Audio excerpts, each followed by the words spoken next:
Every detail in this story comes from the historical record. Tonight, you are stepping aboard the largest ship ever built. It is the morning of Wednesday, the 10th of April, 1912. The ship is the RMS Titanic, Royal Mail Ship, a designation given to vessels under contract to carry the King's Post across the Atlantic, and you are about to board her. If you enjoy this, please consider subscribing, leaving a like, and turning on notifications. This channel is still new, and it means more than you know. Just relax and feel free to let this play as you drift off to sleep. Now, let us begin. Your name is Lawrence Beesley. You are 34 years old. You were born in Wirksworth, Derbyshire, in the English Midlands, on the last day of 1877. Until very recently, you were a science master at Dulwich College in South London, one of the country's finest independent schools, where you taught natural science to boys whose fathers were barristers, doctors, and members of Parliament. You are educated at Cambridge. You took a first-class degree in the natural science tripos in 1903. You know how things work. You know how to observe carefully, record precisely, and reason without panic. You have resigned your post, not because anything went wrong, but because you needed time away from England.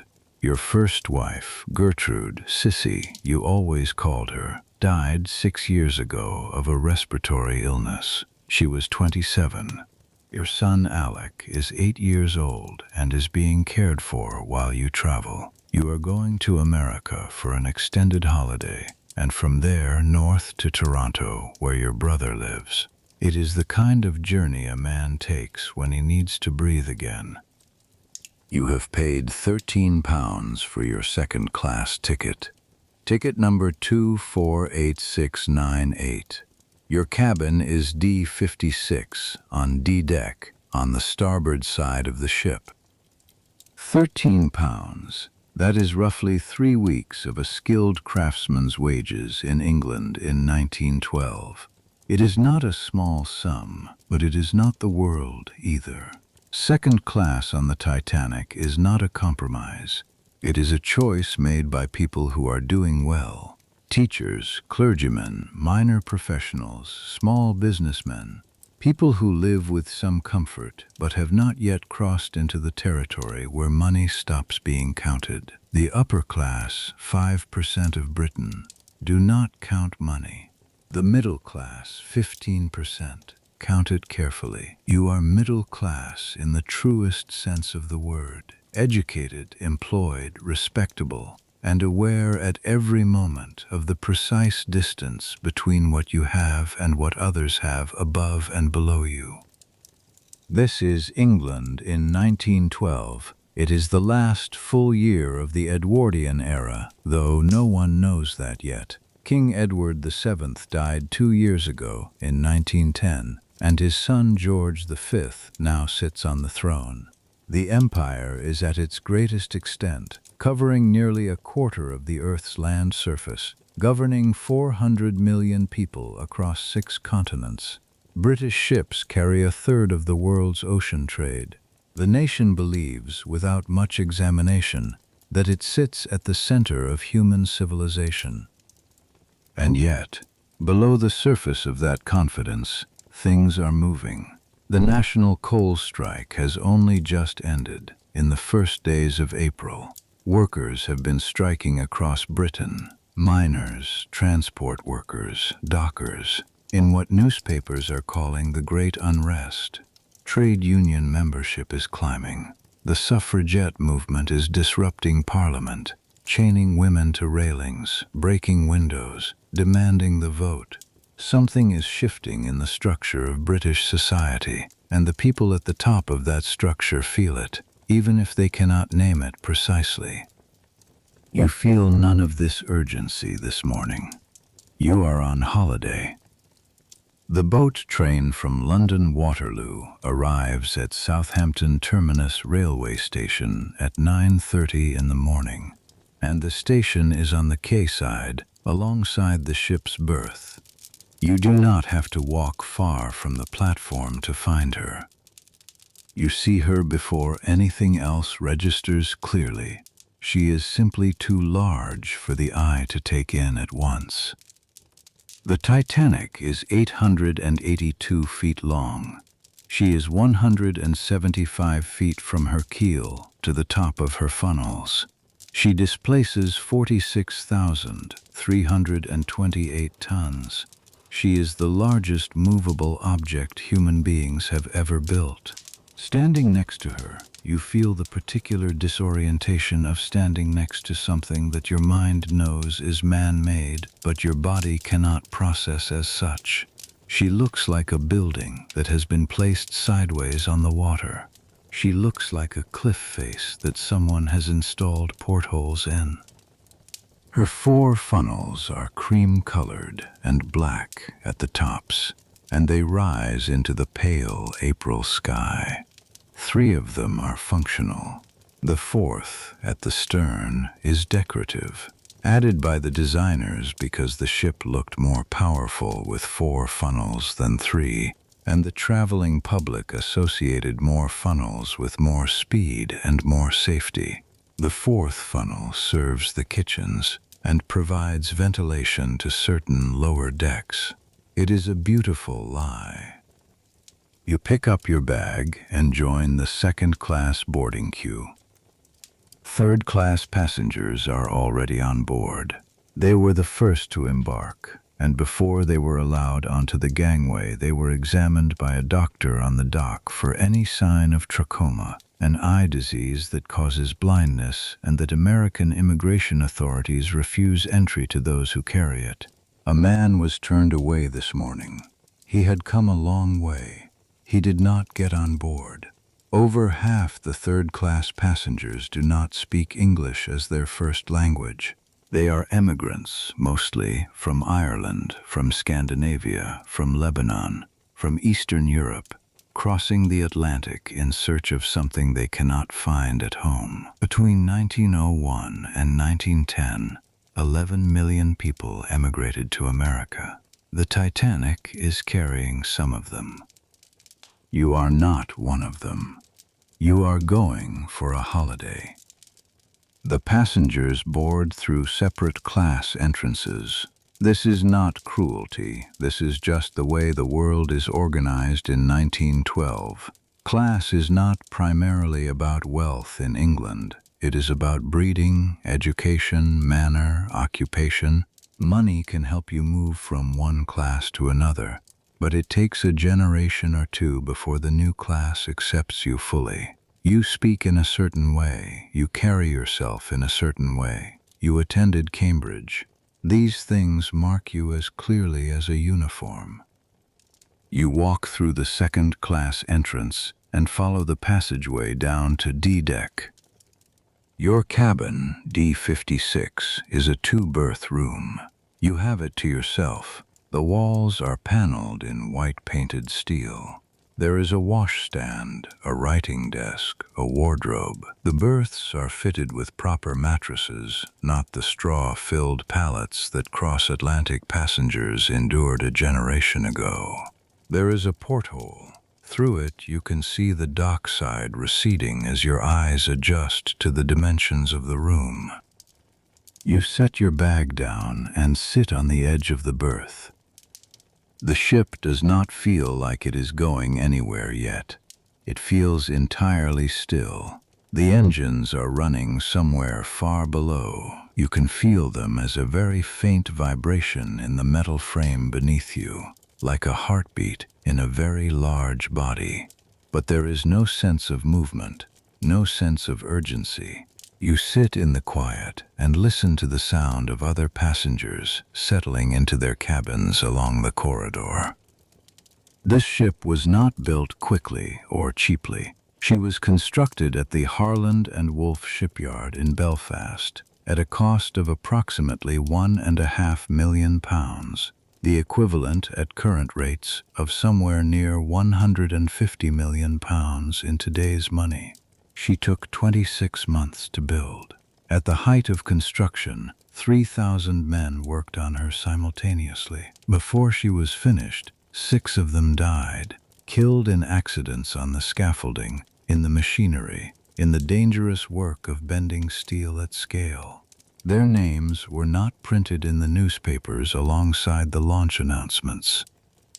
The Titanic exists because of a competition. In 1907, J. Bruce Ismay, the managing director of the White Star Line, and Lord Peary, chairman of Harland and Wolff, met at a dinner party in London. Cunard Line, White Star's great rival, had just launched the Lusitania and the Mauretania, the fastest Atlantic liners in the world. Cunard had beaten them on speed. Ismay and Peary decided they would not compete on speed. They would compete on size and luxury. They would build ships so large and so fine that speed would seem beside the point.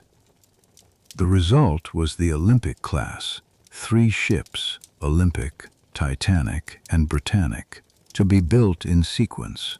The Olympic entered service in June of 1911. The Titanic is her maiden voyage, this April of 1912.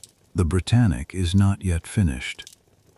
White Star does not chase the blue riband, the prize for the fastest Atlantic crossing. Cunard's Mauretania holds it, and she has held it since 1907, crossing the Atlantic in 4 days and 10 hours. The Titanic is not built for that kind of speed. She is built for something else.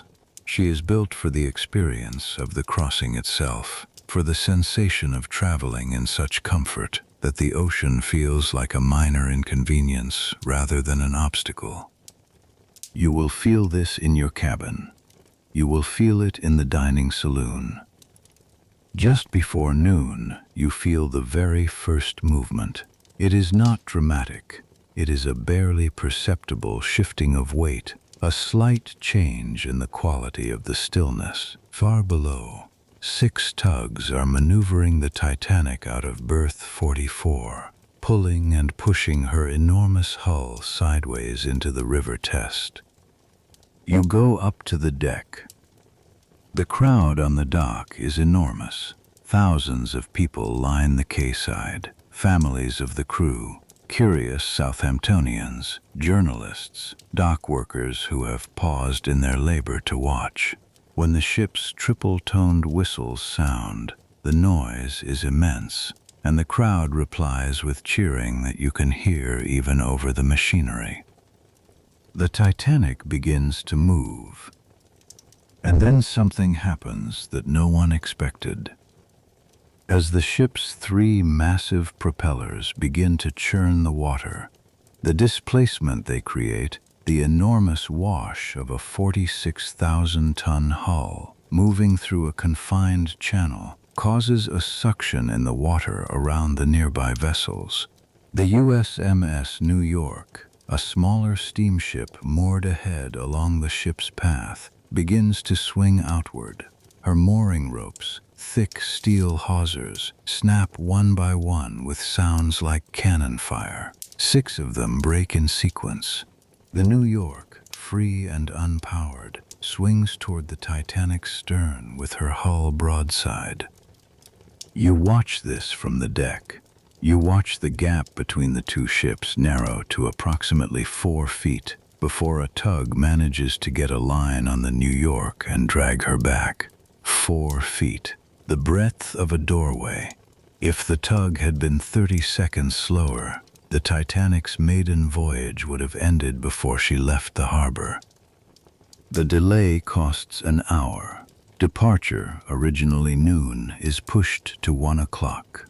You stand on deck and watch Southampton's waterfront recede, and the crowd on the dock grows smaller, and then the docks themselves become a dark line against the Hampshire shore, and then there is only the gray-green water of Southampton Water, and then the Solent, and then the open English Channel. The ship accelerates. You feel it not as acceleration exactly, but as a deepening of the vibration beneath your feet, a thickening of the mechanical pulse that has been present since you boarded.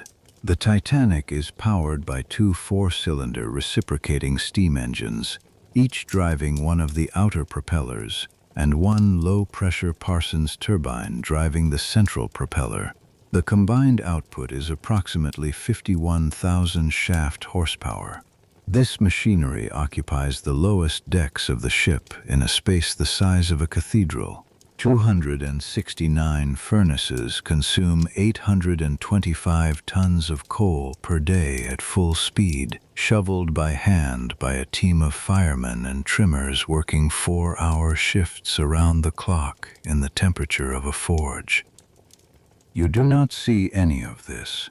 You feel only the smooth, quiet forward motion of the ship, which is at this moment traveling at approximately 18 knots, roughly 21 miles per hour. The vibration through the deck is faint. The bow cuts the channel water without visible drama. It is, above all else, comfortable. You go back to your cabin and unpack properly. The first-class accommodation up on B and C decks has private promenade decks, a gymnasium with mechanical horses and stationary bicycles, a Turkish bath, a squash court, a swimming pool, and a café parisien decorated to resemble a Parisian sidewalk, completely enclosed behind glass. The suites on B deck cost up to £870 in high season. That is more than 14 times what you paid for your entire ticket. You do not have access to any of this. What you have is the second-class library on C deck, a comfortable paneled room with bookshelves and writing tables, where you can borrow a book from the ship's collection and spend the afternoon reading. You have the enclosed second-class promenade on B deck, where the salt air comes through the glass and you can watch the white wake behind the ship. You have the second-class smoking room for the men and the second-class dining saloon on D deck, which is in truth considerably finer than the first-class dining rooms of most other ships currently sailing the Atlantic. That comparison is not an accident. White Star built their second and third-class accommodation on the Titanic to standards that would have been considered first-class on their competitors' ships from 10 years ago. They understood that the emigrant and middle-class market was as important as the wealthy market, perhaps more so since there were far more people in it. Between 1907 and 1912, the competition between shipping lines became so fierce that an emigrant could book third-class passage to America for as little as $10. Third class on the Titanic is the most comfortable steerage accommodation on the Atlantic. You find the library and select a book. You are by nature a careful observer. You will record details later, in notes made during the voyage, which will eventually become a book, published only 9 weeks after this voyage ends. You notice things. You note the quality of the wooden paneling. You note the light through the portholes. You note the way the ship moves, the slight, slow, rolling motion beneath the stillness, which tells an attentive body that the floor it stands on is floating. You are not afraid of the sea. You have no particular reason to be afraid of this ship. By early afternoon, the coast of France is visible on the port side. Cherbourg sits in a sheltered bay on the Normandy coast, and the Titanic, too large to enter the harbor, anchors 2 miles offshore. 2 small tenders, the Nomadic and the Traffic, ferry passengers out to her. 22 passengers who boarded at Southampton disembark here, having used the Titanic as a cross-channel ferry. And then 274 new passengers come aboard, Americans returning home from Europe, French citizens emigrating, and among them a selection of the very wealthy, people who have been wintering in the south of France, people who have been in Paris, people who carry first-class luggage that fills the tenders with leather and lacquered wood. The tender also delivers mail, 1,385 bags of it. The Titanic carries the Royal Mail designation, RMS, Royal Mail Ship, which means she is under contract to deliver the post reliably and on schedule. There is a mail room on the orlop deck below the waterline, where 5 postal workers sort the bags. They are there now, handling the new Cherbourg delivery. They will be among the first to know, in 4 days' time, that something is wrong. By 8:10 in the evening, Cherbourg recedes into the eastern darkness, and the Titanic turns her bow toward the Irish Sea. The dining saloon is called for dinner. In second class, there is no bugle call. In first class, a bugler walks the corridors playing the roast beef of Old England, 30 minutes before each meal, an announcement so theatrical it is almost a parody of itself. You hear about it later. In second class, the steward simply knocks and informs you that dinner is served. The second-class dining saloon is on D-deck, aft, toward the stern of the ship. It is 70 feet long and can accommodate 394 passengers in a single sitting. The walls are paneled in oak. The floor is linoleum in a warm brown tone. The tables are rectangular and long, arranged in parallel rows. The chairs are mahogany swivel chairs, upholstered in red leather, bolted to the floor against the motion of the sea. At the forward end of the room, against the wall, stands an upright Steinway piano that will be used for the Sunday church service in 2 days' time. You are seated at one of the long tables. Around you are people you have never met, clergymen, commercial travelers, a professor, a family from the north of England, a young couple who appear to be emigrating. In first class, the seating is arranged by request, in small, intimate groups, and the food is served from printed menus changed daily. In second class, you sit where you are placed, alongside people of roughly your social station, and you eat what is brought to you. What is brought to you tonight is substantial. The second-class kitchen shares the galley with first class. The food is nearly as good.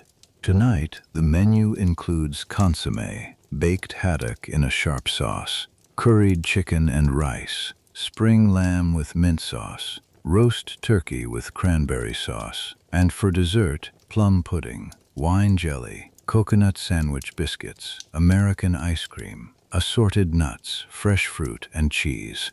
There is no printed menu. There are no waiters asking for your preference. The food appears in sequence, bowl by bowl, dish by dish, carried from the kitchen by hand, a detail that surprises you slightly, since the ship was advertised as the most modern in the world. And the second-class dining saloon on the Olympic has serving trays, but the Titanic's fitting out was rushed in its final weeks, and certain things were not finished. The waiters carry everything by hand. You eat and listen. The table conversation turns immediately to the ship. Everyone at the table wants to talk about the ship. A man opposite you, who gives his name as an engineer from Manchester, says he walked every public deck twice before dinner and found the second-class facilities superior to the first class on the Cunarders he has traveled on before. A woman beside him agrees. A clergyman at the end of the table says he has heard the ship is practically unsinkable, owing to the watertight compartment design. You listen to this statement with the particular attention of a science teacher. You know something about the watertight compartment design. The Titanic has 16 watertight compartments, separated by bulkheads that run across the width of the ship. These bulkheads can be sealed remotely from the bridge with a single switch, closing electrical watertight doors throughout the ship in under 30 seconds. The ship is designed to float with any 2 of the 16 compartments flooded. She can even float with the first 4 compartments flooded simultaneously. This is genuinely impressive engineering. It is the basis of the claim that she is unsinkable, or practically so. The claim did not originate with the White Star Line. It appeared first in a trade publication called The Shipbuilder, which described the compartment system and concluded that the ship was practically unsinkable. The phrase was picked up by newspapers, simplified, popularized, and by April 1912 it has become a kind of received wisdom, something people say at dinner tables, with the comfortable confidence of people repeating a thing they heard from someone who read it somewhere. You do not say anything about this at dinner. You eat your plum pudding and listen to the clergyman explain the watertight doors, and you think about what you know, and you do not say anything. After dinner, you return to the library. The library is quieter now. A few people are writing letters. The ship passes a tender service point before leaving Irish waters tomorrow, and anything posted before then will reach England within a day or 2. A man at the far table is composing something in pencil with great care. A woman is reading with her shoes removed, her feet resting on the rung of the chair below her. The lamp light is warm and steady. The floor moves very slightly beneath you, the long, slow roll of a ship in moderate channel swell. You select a book and sit down. Outside the portholes, the English Channel is dark. The lights of the French coast are gone. The sky is clear, and the stars are very bright, clearer than they ever appear over London, where the gas lamps and coal fires blur everything above the rooftops. Out here, the sky goes all the way down to the horizon in every direction. You read for a while. At some point, the library empties around you, and you are alone in the lamplight with your book and the faint mechanical pulse of the engines. The ship is doing 21 knots now, heading southwest into the open Atlantic Passage. Somewhere below the waterline, the firemen are shoveling coal in 4-hour shifts, feeding 269 furnaces, maintaining the steam pressure that keeps the massive pistons moving in their cylinders. Somewhere above you, on the bridge, Captain Edward John Smith is standing his watch, a man who has been sailing the Atlantic for the White Star Line since 1887, who is 62 years old and was due to retire after this voyage. He is considered the most experienced and trusted commander in the fleet. This is to be his final crossing before retirement. You know none of this tonight. You know only the library, and the book, and the light. You go to your cabin at 11 o'clock. You undress, wash at the basin, and get into the berth. The sheet is clean and stiff with laundry starch. The pillow is firm. The porthole is dark, showing only the reflection of the small lamp you leave burning on the writing desk. The ship moves beneath you, not violently, not even perceptibly really. It is more like lying in a very large room that happens to be resting on something that breathes. The engines are a presence rather than a sound. The floor is solid and slightly warm through the mattress. You have read about this. The smoothness of large ships in moderate seas is one of their advertised virtues, particularly among the White Star Line's promotional materials, which describe the Atlantic crossing on their Olympic-class ships as more like a summer's day on a very large lake than an ocean passage. You thought this was advertising language. Now you are not sure. The ship is genuinely still. Outside, the English Channel gives way to the western approaches. By morning you will be off the Irish coast, making for the port of Queenstown, where the last passengers will board before the open ocean begins. The lamp burns quietly on the desk. You pull the sheet up. The berth is narrow but not uncomfortable. You have slept in worse places. Dormitory rooms at Cambridge, cold lodgings in London when you were first teaching. This is better than both of those. The engines run, the ship runs.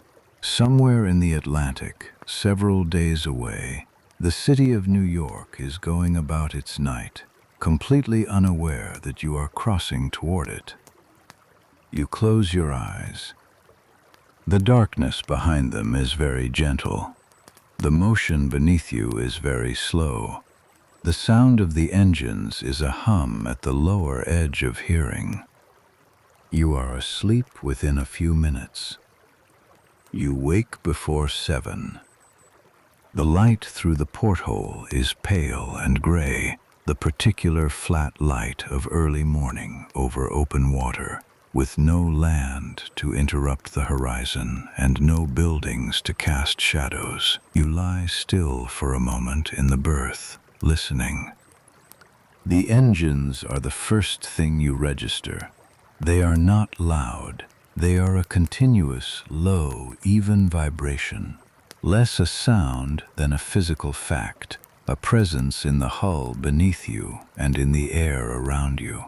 You have been aware of them all night, the way you are aware of your own heartbeat when you lie very still in a quiet room, not consciously, but constantly. The second thing you register is the motion. The Titanic is rolling very slightly, a long, slow, side-to-side movement, perhaps 2 or 3 degrees in each direction, taking several seconds to complete. This is the Irish Sea. She entered it sometime in the night, after clearing the western tip of the English Channel, and the sea here is shorter and slightly more active than the deeper Atlantic water to come. The motion is almost pleasant. It is the motion of a very large cradle. You sit up, wash at the basin, and dress. The cabin is colder than the previous evening. The heating system, the Titanic has a central heating system, which at the time is still a novelty on ocean-going vessels, has not yet brought the corridor temperatures up to their daytime level. You pull on your wool jacket before going out. In the corridor, a steward is already moving with quiet efficiency, carrying linens. He nods as you pass. The stewards on the Titanic's second class are white-jacketed men employed by the White Star Line at fixed wages, between £2 and £4 per month, plus the tips that make up a significant portion of their real income. There are roughly 23 bedroom stewards assigned to second class, serving the cabin passengers on E and F decks, plus D deck where your cabin is. A bedroom steward typically looks after approximately 20 passengers, makes the beds, empties the basins, brings hot water, delivers messages, answers questions about the ship. You ask him what time the ship arrives at Queenstown. He says approximately 11:30 in the morning. You thank him and go up to the second-class promenade. The morning air is cold and damp, with the particular freshness of sea air before the day has warmed it, salt and iodine and something clean that you cannot name precisely, only recognize. The coast of Ireland is somewhere to the north, invisible from the promenade but known to be there. The sky is overcast, the cloud cover uniform and pale. The water is dark green at close range and almost black farther out. You stand at the rail and look aft, toward the ship's stern and her wake. The Titanic's wake is extraordinary. It extends behind her in a long white road, perfectly straight, marked with the churning of her 3 propellers. The central propeller is a Parsons steam turbine, the first of its type to be fitted to a ship of this class, and it drives the central shaft at higher rotations per minute than the outer screws. The result is a wake with a slightly different texture in its center than at its edges, which you notice because you were a science teacher and you notice things like this. The turbine was originally designed for smaller, faster vessels. On the Titanic, it processes the exhaust steam from the two main reciprocating engines, making use of steam that would otherwise be wasted. It is an efficient system. It is not a fast one. The Titanic is not the fastest ship in the world. The Mauretania, Cunard's record holder, can sustain 25 to 26 knots. The Titanic's service speed is 21 to 22 knots. She was not built to be fast. She was built to be large and reliable and comfortable, to offer the feeling that crossing the Atlantic was an experience worth having in itself, not merely an ordeal to be survived in as little time as possible. This distinction matters in 1912 because the ocean crossing is genuinely difficult for most people on board. For the 373 people in third class, the journey will take approximately 5 to 7 days after leaving Queenstown, much of it spent in the lower decks of the ship in close quarters with strangers, eating communal meals in a dining room on F deck, with limited access to fresh air. The Atlantic in April is cold. The sea, even on a calm voyage, produces nausea in those not accustomed to it. The noise from the engines and the propellers is considerably louder on the lower decks. The smell of coal smoke is present throughout the ship, stronger the lower you go. For the passengers in second class, the journey is manageable. For those in first class, it is a recreation. You go down to the dining saloon for breakfast. The second-class breakfast on the 11th of April 1912 is not a sparse meal. You are presented with fresh fruit, rolled oats, boiled hominy, a coarsely ground corn porridge popular in American cooking, fresh fish, kippers, grilled ox kidneys and bacon, American dry hash au gratin, grilled sausage, mashed potatoes, grilled ham and fried eggs, fried potatoes. There are Vienna rolls, Graham rolls, soda scones, buckwheat cakes with maple syrup. There is jam, marmalade, coffee, and tea. You eat more than you would eat at home, where your breakfast in the lodgings near Dulwich College was usually toast and a boiled egg. The scale of the provision is slightly disorienting. The White Star Line spends approximately 3 shillings and 6 pence per day on food for each second-class passenger, roughly equivalent to a working man's daily wage. The company calculated that well-fed passengers complained less, required less attention from the crew, and were more likely to travel again on White Star ships. It was not generosity. It was management. After breakfast, you return to the upper deck. The coastline of Ireland is now visible to the northwest, the dark green hills of County Cork, low on the horizon. The air has warmed slightly as the cloud cover thinned, and there is a pale sun above the overcast. Other passengers have come up onto the promenade, standing in small groups, watching the coast. Many of them are on their way to America for the first time. For these passengers, and particularly for the Irish emigrants in third class, many of whom are leaving for good, this view of the Irish hills is not a picturesque backdrop. It is the last sight of home they may ever have. Ireland in 1912 is not at peace. It is the year of the Third Home Rule Bill, the latest attempt in decades of political agitation to give Ireland a parliament in Dublin, separate from Westminster. The bill is passing through Parliament now, supported by the Liberal government of Herbert Asquith. bitterly opposed by the Ulster Unionists in the north of the island, who consider themselves British and have no desire to be governed from Catholic Dublin. The County Cork that you can see from the ship's rail is nationalist country, the part of Ireland that wants home rule, that has been wanting it since the 1880s, that has been sending emigrant ships of young men and women to America every year for 7 decades. Between 1845 and 1852, the Great Famine killed approximately 1 million people in Ireland and caused the emigration of another million in a single decade. By 1912, the Irish diaspora in America numbers in the millions, and many of the people in the Titanic's third-class accommodation are following relatives who have gone before them, going to join communities in Boston and New York and Philadelphia that have been accumulating since the famine ships. You do not know most of this in any personal way.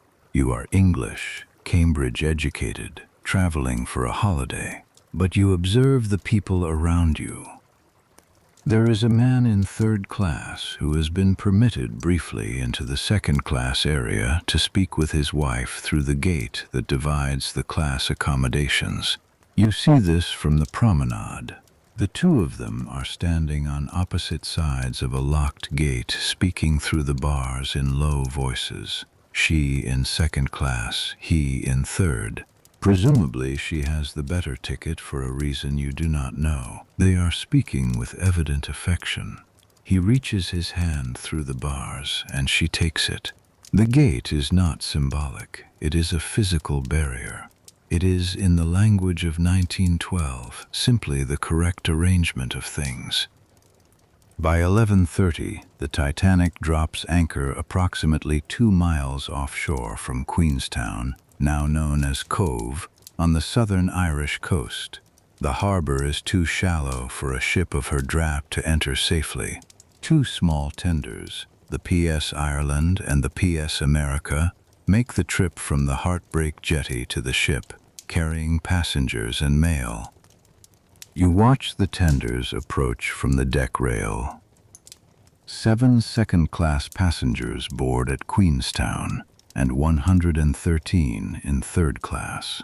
Among the new arrivals are families bringing everything they own in cloth bundles and battered cases, young women traveling alone to join relatives, young men with no English and everything they have in the world in a single bag. They come up the gangway in a line, blinking in the thin Irish sun, and are directed below. 1,385 bags of mail follow them. You hear the mail described this way later. That figure, 1,385 bags, as if the mail is a kind of cargo that defines the crossing. In a sense it does. The Titanic carries the post under her Royal Mail Ship designation, and that contract obligates her to maintain schedule. It is one reason the Titanic is unlikely to slow significantly in the North Atlantic. Being late with the mail is a breach of contract. 7 passengers also leave the ship at Queenstown. They have booked passage from Southampton to Cork, the Titanic as a ferry, nothing more.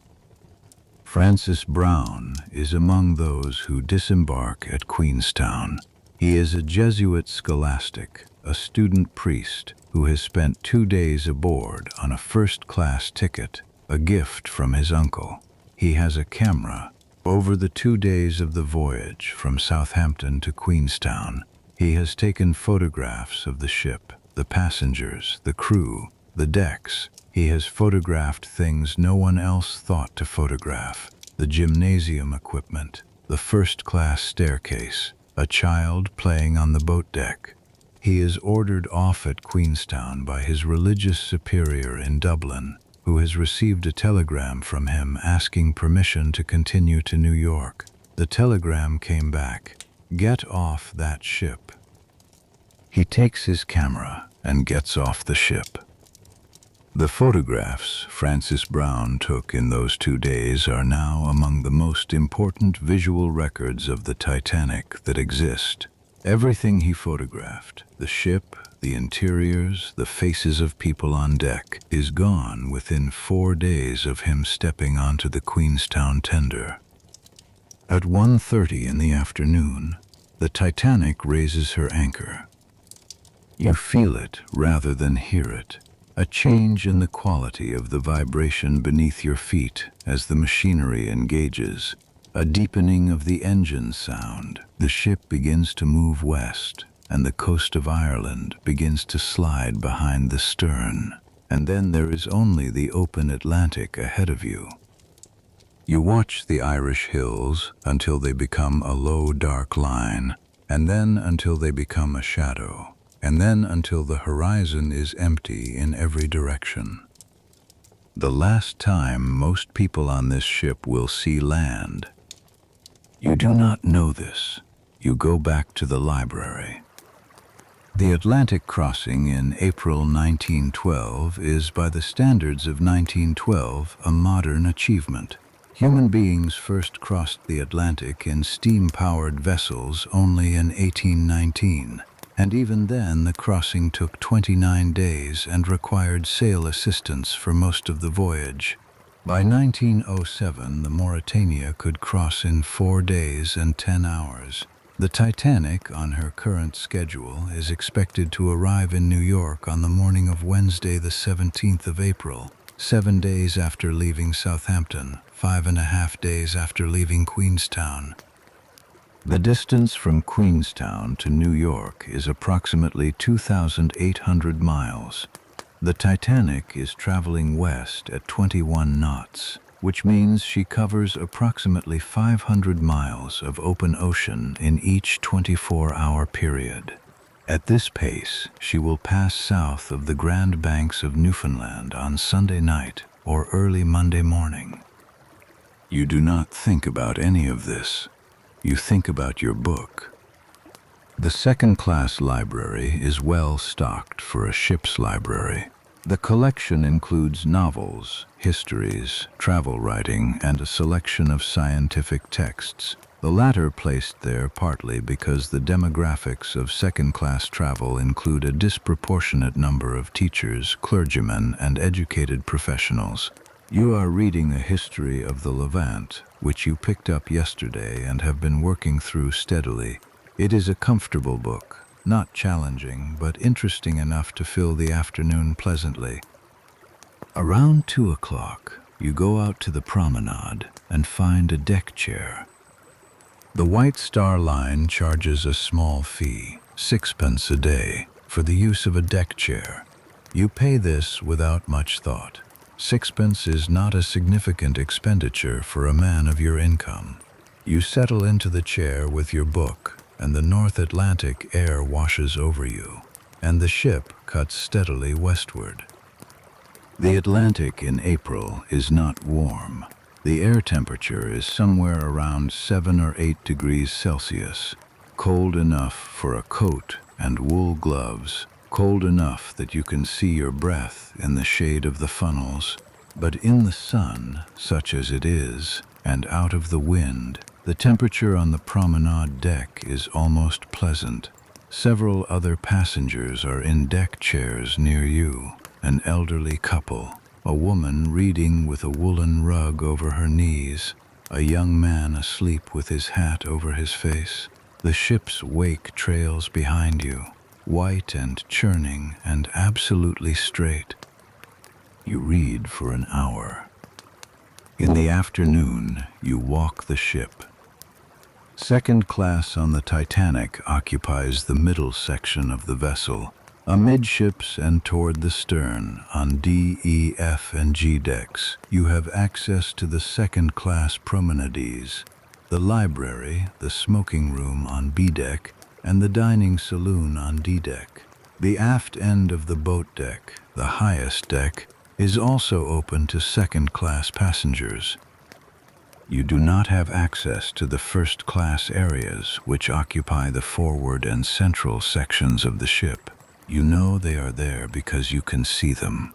the glass-enclosed promenade on a deck, the ornate boat deck housing with its carved wooden surrounds, the white painted superstructure above B deck. You pass the gates that divide the class spaces without particular resentment. This is simply how ships are arranged. This is how the world is arranged.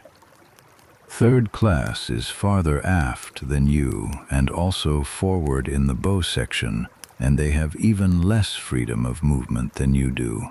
Their promenade space is smaller, their public rooms are simpler. Steel painted white, some pine paneling, freestanding chairs. They are comfortable by any honest standard of comparison. The Titanic's third-class cabins are private, with 2 to 10 berths, and the food is better than many of these passengers eat at home. But they are not second class, and they are not first class, and the 3 classes are separated by locked gates and guarded passageways. The gate between second and third class is the gate you saw this morning, the one where the man spoke to his wife. You pass it again in the afternoon on your walk. He is not there. The gate is locked. You go to the boat deck. The boat deck is the topmost deck of the ship, running the entire length of the superstructure. Up here, the Titanic's lifeboats are stored in their davits, the mechanical cranes from which they are lowered into the sea in an emergency. You count them. There are 16 standard wooden lifeboats, arranged in 4 sets of 4 on either side of the ship, and 4 collapsible canvas boats stored on the deck itself. 20 boats in total. They are mounted in Welin quadrant davits, a modern design that allows 2 boats to be launched from each set of davits, one mounted outboard in the traditional position, one stored inboard that can be moved into the davit once the first has been launched. This sounds sufficient until you do the arithmetic. The 16 standard lifeboats have a capacity of approximately 65 persons each. The 4 collapsibles hold approximately 47 persons each. Total capacity, approximately 1,178 persons. The Titanic currently carries 2,208 people on board, passengers and crew combined. The lifeboats can carry roughly half of them. You know this. Most people on the ship know this, or could work it out in a few minutes. It is not a secret. In 1912, British maritime law requires ships to carry lifeboats based on a formula calculated from gross tonnage that was written in 1894 and has not been updated since. Under that formula, the Titanic is required to carry a minimum of 16 lifeboats. She carries 20. She is technically in excess of legal requirements. The Board of Trade surveyor, who inspected and certified the ship before departure, reviewed the lifeboat provision and signed off on it. The law was satisfied. The question of whether 16 or 20 or 48 lifeboats would have been more appropriate for a ship carrying 2,200 people was not a question the law required anyone to ask. You look at the boats in their davits for a moment. You are a scientist. You have done the arithmetic. You think about the arithmetic and then you stop thinking about it and go back down to the library. This is not unusual behavior. Almost everyone on board has done or could do this calculation, and almost everyone has stopped thinking about it in approximately the same way. The ship is the Titanic. She is the most modern vessel afloat. She has the watertight compartment system. She has the most experienced captain in the White Star Fleet. The North Atlantic crossing is made hundreds of times a year by dozens of ships without incident. The lifeboats are there. They are visible. They are maintained. They are simply not thought about very much by the people who are not paid to think about them. You read until dinner. Dinner is again substantial. The second-class dinner menu for the 11th of April is served in the same long dining saloon, with the same bolted swivel chairs, the same starched white tablecloths, the same attentive stewards carrying everything by hand. Your table companions from the previous night are mostly the same people. The engineer from Manchester, the clergyman, a woman traveling alone to meet her husband in New York, who works in the garment trade in Lower Manhattan. The conversation tonight turns to America. This is invariably where the conversation goes on Atlantic crossings in 1912. America is the subject, America as destination, America as idea, America as alternative to whatever England or Ireland or wherever else has failed to provide. The woman whose husband is in the garment trade says he came over in 1905 and has done well. The engineer says he has cousins in Boston who have been urging him to come for years. The clergyman says he is attending a conference in New York and has never been. America is absorbing approximately 1 million immigrants per year in 1912. They come from Southern and Eastern Europe primarily, from Italy, from Poland, from the Austro-Hungarian Empire, from the Russian Empire where Jews are subject to pogroms and young men are subject to military conscription for 25 years. They come from Ireland and from Scotland and from England. They come to New York, where they are processed through Ellis Island, the immigration station in New York Harbor that has been operating since 1892, through which 12 million people will eventually pass between its opening and 1954. They come to take work in the factories, the construction sites, the garment districts, the mines. They come because America does not have a class system in the English sense, or so the story goes. The story is not entirely accurate, but it is powerful enough to move millions of people across an ocean. You are not emigrating. You are on holiday. But you listen to the conversations around you with the attention you always bring to observation, and you note that the people at your table talk about America the way people talk about a place that has power over them, the way you might talk about a doctor, or a creditor, or a god. After dinner, you walk to the stern of the ship. The stern promenade in second class is open to the sky, with a wooden rail and the Atlantic spreading out behind the ship in both directions as far as you can see in the darkness. The stars are very clear tonight, clearer than they were last night in the Channel, because the ship is now far enough from any coast that there is no ambient light anywhere. The Milky Way is visible, a faint smear across the south. The Southern Cross is not this far north, but you can see Orion on the western horizon and the full sweep of the winter constellations before they set. The wake behind the ship catches the starlight. It is white against the black water, absolutely straight, extending to the limit of visibility and then disappearing into the dark. The air is cold.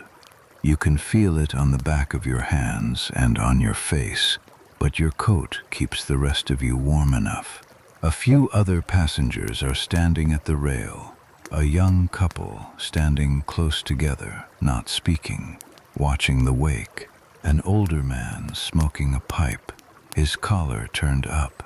You stand apart from them and look at the stars and the water. The Titanic is now approximately 200 miles west of the Irish coast, sailing at 21 knots on a heading that will take her south of Newfoundland and then down the eastern American seaboard toward New York. She is carrying the mail and the emigrants and the wealthy and the teacher on holiday and all their luggage and the 5 postal workers in the mail room below the waterline and Captain Smith on the bridge and the firemen in the boiler rooms shoveling coal and the stewards folding towels, and the wireless operators in the Marconi room sending and receiving messages. The wireless room on the Titanic is operated by Jack Phillips and Harold Bride, employed not by White Star but by the Marconi Company, which leases the equipment and the operators to the shipping line.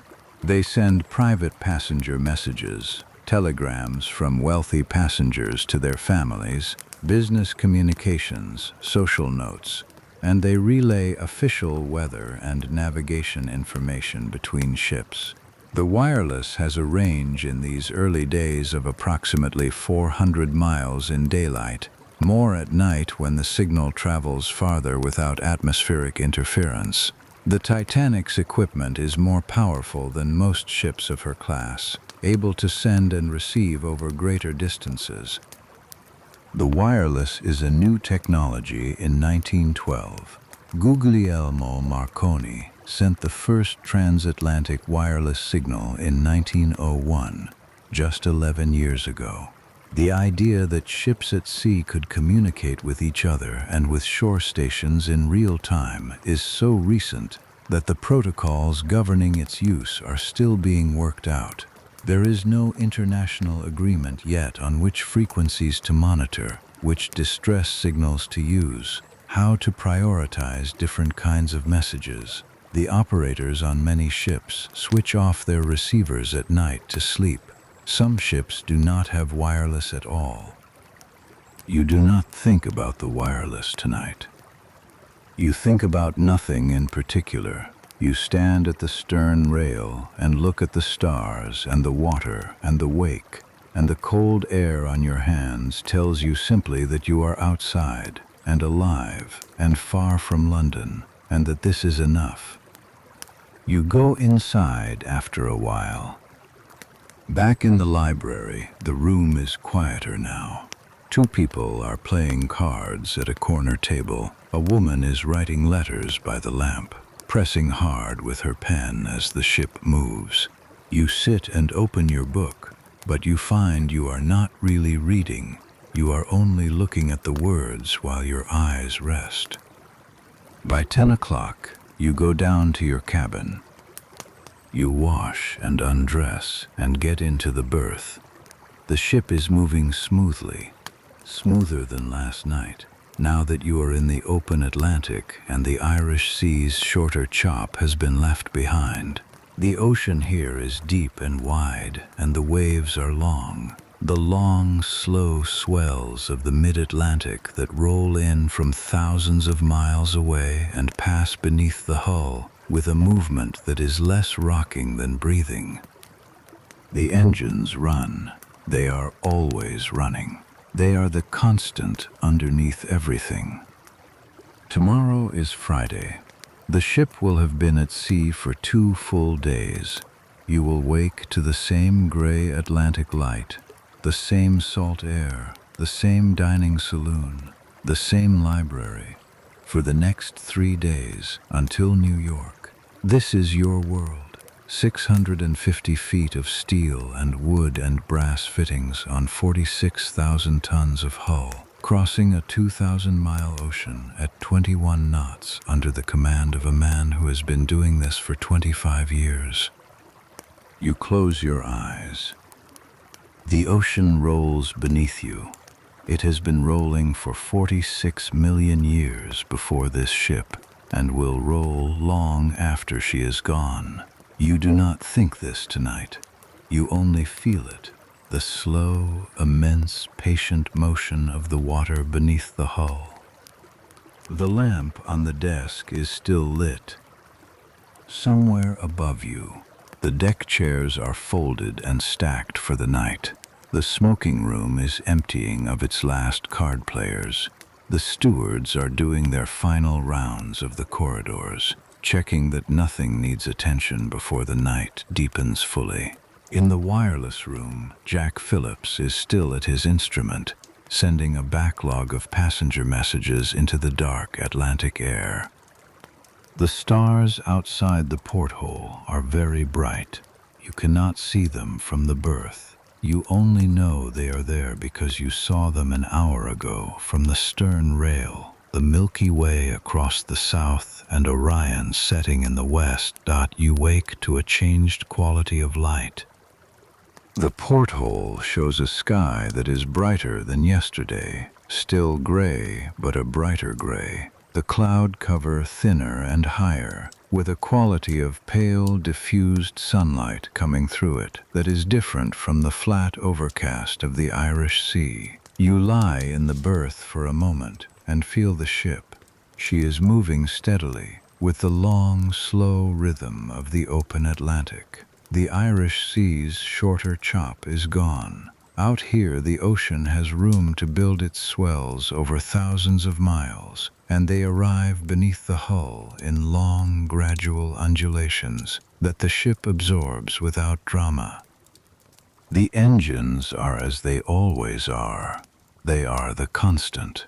You have stopped noticing them the way you stop noticing your own breathing.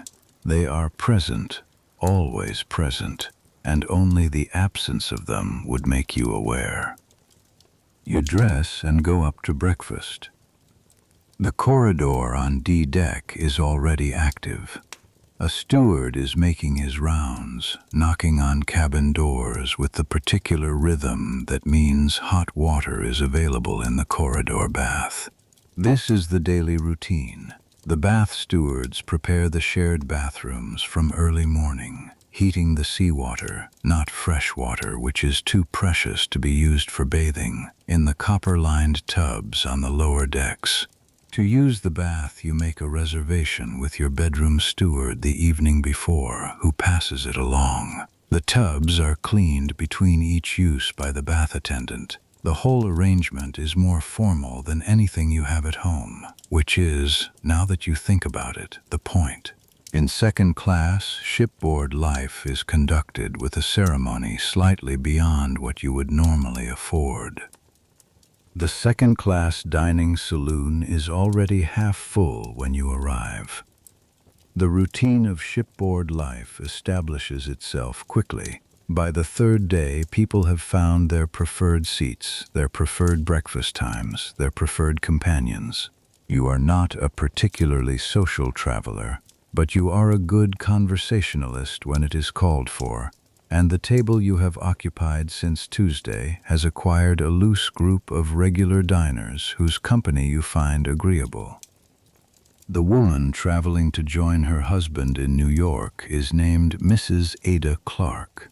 She is from London and speaks with the particular careful precision of someone who has practiced speaking well. Not upper class, but aspiring to the patterns of upper class speech without quite achieving their ease.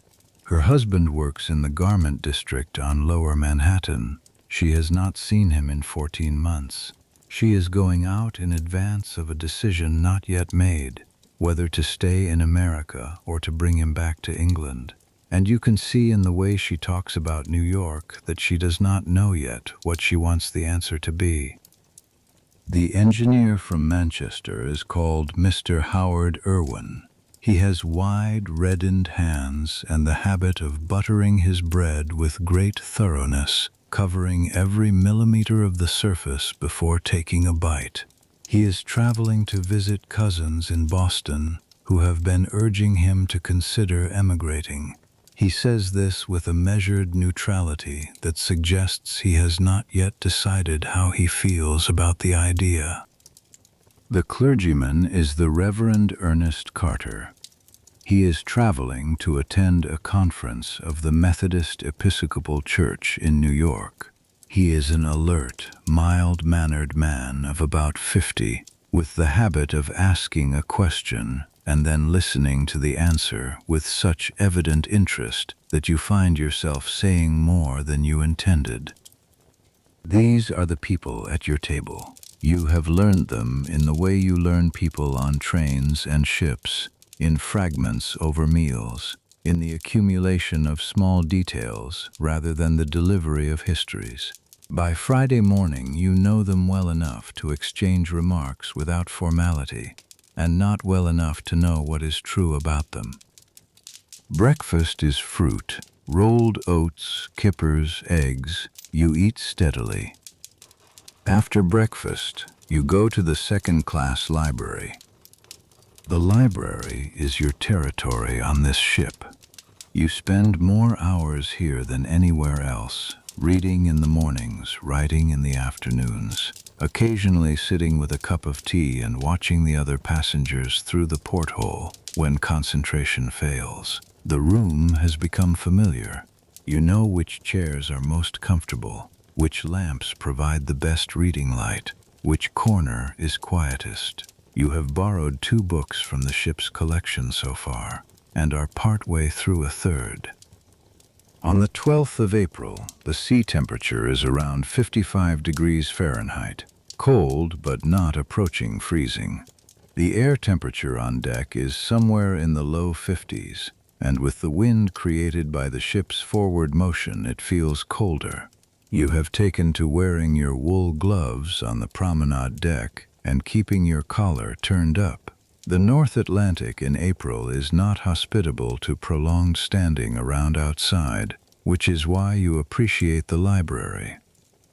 The ship's daily run is posted at noon on the notice board near the second-class purser's office on E-deck.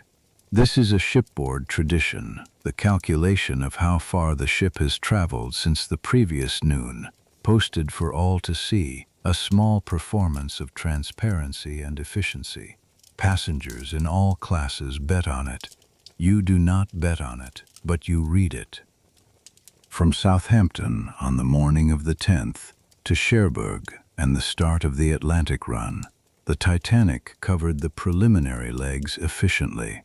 From her position at 2:20 in the afternoon on the 11th of April, the time she left Queenstown, to noon on the 12th, she has covered 484 nautical miles.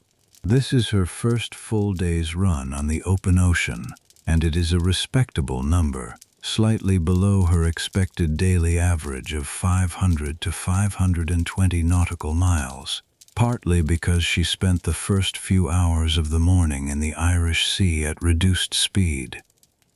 Beneath the decks you are sitting on, the machinery that produces this number is operating with the particular concentrated intensity of industrial power on a massive scale. There are 29 boilers in the Titanic's boiler rooms, arranged in 6 compartments running from forward to aft along the ship's keel. Each boiler contains anywhere from 2 to 3 furnace doors, and through each furnace door a coal trimmer shovels coal from the bunkers that line the sides of the boiler rooms. The coal is brought by bucket from the bunkers to the furnace doors by the coal trimmers, who work in the boiler rooms themselves in temperatures that routinely exceed 100 degrees Fahrenheit. The firemen, senior to the trimmers, tend the fires, regulating the draft, banking the coals, managing the burn rate to maintain steam pressure at the desired level. The firemen and trimmers work 4 hours on, 8 hours off, 3 shifts, rotating around the clock. At full operation, the Titanic's boiler rooms consume approximately 825 tons of coal per day. That is roughly 34 tons per hour. Each ton of coal produces approximately 2,600 pounds of steam at the pressures required for the main engines. You sit above all of this in the library and read, hearing none of it, feeling it only as the steady vibration in the floor and the faint warmth of the pipes that run behind the library's oak paneling. The Titanic's navigation is managed from the bridge, the enclosed command space on the boat deck that runs the full width of the ship. The officers on watch, rotating through 4-hour shifts around the clock, maintain the ship's course, monitor the weather and the sea, and log everything. Captain Smith visits the bridge regularly but does not stand continuous watch himself. He has 6 officers beneath him who do that work. The 6 are First Officer William Murdoch, Second Officer Charles Lightoller, Third Officer Herbert Pittman, 4th Officer Joseph Boxhall, 5th Officer Harold Lowe, and 6th Officer James Moody. Behind the bridge, in a small enclosed room, is the chart room where the navigating officers plot the ship's position and course. The Titanic's course across the Atlantic follows a predetermined track, a set of waypoints called the Outward Southern Track, agreed upon by the major shipping lines each season to route vessels away from the worst ice. The track in April bends south of the Grand Banks of Newfoundland, that enormous shallow plateau off Canada's eastern coast where cold Labrador current water and warm Gulf Stream water meet, and where icebergs from Greenland's glaciers drift south and accumulate. The outward southern track is not perfect. Icebergs drift farther south in some years than others, but it represents the collective wisdom of decades of Atlantic navigation, encoded in waypoints on charts. The first waypoint on the westward track is called the Corner, a position at 42 degrees north latitude, 47 degrees west longitude, where the ship turns from a southwesterly heading to a more westerly one. The Titanic is scheduled to reach the Corner on the afternoon of Sunday the 14th. After that, she runs more or less due west across the last stretch of the Atlantic toward New York. You learn this not from the officers, but from another second-class passenger you meet in the library on Friday afternoon, a retired sea captain named Robert Douglas, who made Atlantic crossings for 40 years before his retirement, and now travels occasionally for pleasure. He explains the track system with the quiet pride of a man who knows something well, drawing an invisible map on the surface of the reading table with his index finger. He is a small, compact man in his late 60s, with the very still quality of someone who has spent long periods at sea, where restlessness is a liability. You spend an hour in his company on Friday afternoon, and he tells you things you did not know. He tells you that this winter was unusually mild in the Arctic, and that the ice season in 1912 has been worse than usual, more bergs breaking loose from the Greenland glaciers, drifting farther south on the Labrador current before the Gulf Stream melts them. He says the ice reports coming in by wireless from ships ahead of the Titanic have mentioned bergs and field ice in the track. He says the company knows this. He says the company knows everything, and the company makes its decisions, and the captains carry them out. He does not say this with alarm. He says it the way a man says a thing that is simply true, without inflection. You thank him for the explanation. He nods and returns to his book. You sit for a while in the library and think about what he said, and then you also return to your book, and by dinner time you have stopped thinking about it. Dinner on the 12th is the same long dining saloon, the same bolted swivel chairs, the same hand-carried dishes. The second-class menu for this evening includes consommé, roast mutton, roast beef, jacket potatoes, ox tongue, sausages, pickles, and salad, and for dessert, tapioca pudding, apple tart, fresh fruit, cheese, and biscuits. The food is what it always is, substantial, well-prepared, and slightly incongruous with the formal china and starched linen that surrounds it. This is the particular quality of second class on the Titanic. Good food in beautiful surroundings, without quite the ease that would make the surroundings feel earned. After dinner, you spend the evening in the library. Around 9 o'clock, two men at the table near yours begin a quiet but clearly engaged theological argument about something in the Psalms. You are not a religious man in any active sense. You were brought up in a Christian household and retain the forms of faith without the content. But you find the argument interesting to overhear. One man is the Reverend Carter. The other is a man you have not seen before, introduced by someone as the Reverend John Harper, a Scottish Baptist minister traveling to preach at the Moody Church in New York. Harper is 39 years old. He is traveling with his daughter Nana, who is 6, and his sister-in-law, who is caring for the child. He is a widower. His wife, Annie, died when Nana was 11 months old. He boarded this ship to preach in America, which is what he does. The argument between him and the Reverend Carter is engaged and genuinely unresolved. The kind of theological conversation that goes nowhere productive but satisfies both parties. You do not join the conversation. You read. By 10 o'clock you go to your cabin. The ship runs west. The engines run. The wake is straight in the dark Atlantic water. You sleep. Saturday morning, the 13th of April.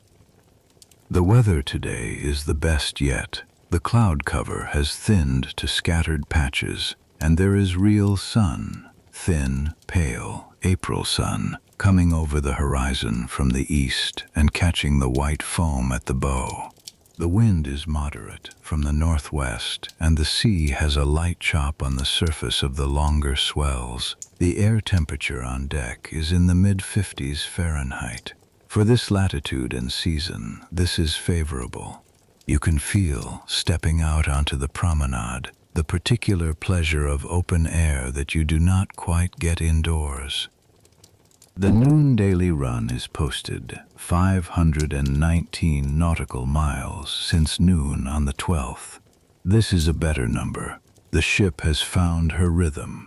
She is running at her service speed, 21 to 22 knots, without strain.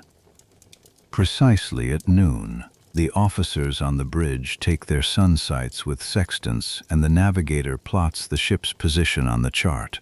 The Titanic is at approximately 43 degrees north latitude, 44 degrees west longitude, well past the halfway point of the Atlantic crossing. She has traveled roughly 1,500 miles from Queenstown. She has roughly 1,300 miles remaining to New York. The Atlantic at this position is more than 12,000 feet deep. The floor of the ocean beneath you is the Mid-Atlantic Ridge, a range of underwater mountains running the length of the Atlantic Basin, formed by the tectonic spreading of the ocean floor. Above it, the water column is cold and dark. The surface, which you can see from the rail, gives no indication of what is below. It is simply sea, gray-blue, with the ship's wake cutting a white road behind you that extends to the horizon and then disappears. There is something in the quality of this day that invites the deck chairs. You take one of the deck chairs on the second-class aft promenade and sit in the thin sun with your book and your gloves and your wool coat, and you read for 2 hours. Other passengers are doing the same. The engineer from Manchester has taken a chair and fallen asleep behind a copy of the London Illustrated News. A family with 2 small children has claimed a section of railing, and the children are running along the deck while their mother calls after them in a tone of mild, practiced exasperation. The third-class passengers have their own separate open-air space at the very stern of the ship, a smaller promenade deck on the fantail, where they spend their deck time. From the second-class aft promenade you can sometimes hear them, faintly, voices and occasional laughter. You cannot see them directly, but on Saturday afternoon you become aware of a sound you cannot quite identify, and when you look aft and slightly down you can just make out, through a gap in the deck structure, a figure with bagpipes. You will remember this specifically later. A Scottish man in third class, playing the pipes on the stern deck in the April sun, with the Atlantic spreading out behind him and the Titanic's wake cutting white through the blue-gray water. Around him, people are dancing. A rough, unskillful jig, not a formal dance. Just bodies moving in the cold air because the music asked them to. Some children are attempting to skip rope. A game of some kind, loud and physically demanding, is happening near the rail. These are people traveling on a ticket that cost them £7 5 shillings. The third-class fare from Southampton, £7 5 shillings, was everything many of them had, or close to it. It is less than you paid for your ticket by nearly £6. On the Titanic, the distance between £7 and £13 is the distance between that stern deck and your library chair. You listen to the pipes for a while. In the smoking room on B deck, a room for men, as all smoking rooms were in 1912, the card games have been running most of the day. This is usual on Atlantic crossings. There are professional gamblers on virtually every major liner crossing the Atlantic, known to the shipping lines, tolerated but officially condemned. They travel in second or first class, dress well, present themselves as businessmen or travelers of independent means, and spend the days identifying likely marks among the wealthier passengers. The White Star Line includes a notice in the cabin pocket of every stateroom, a small printed card advising passengers that professional card players are known to travel on Atlantic liners and that the company is not responsible for losses in private gambling. The card plays in second class are generally more modest than those in first class.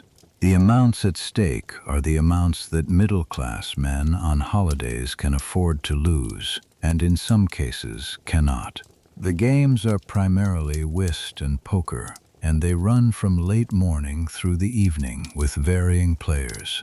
You are not a gambling man and you do not participate, but you pass through the smoking room twice on Saturday and note the tables and the intent faces above them.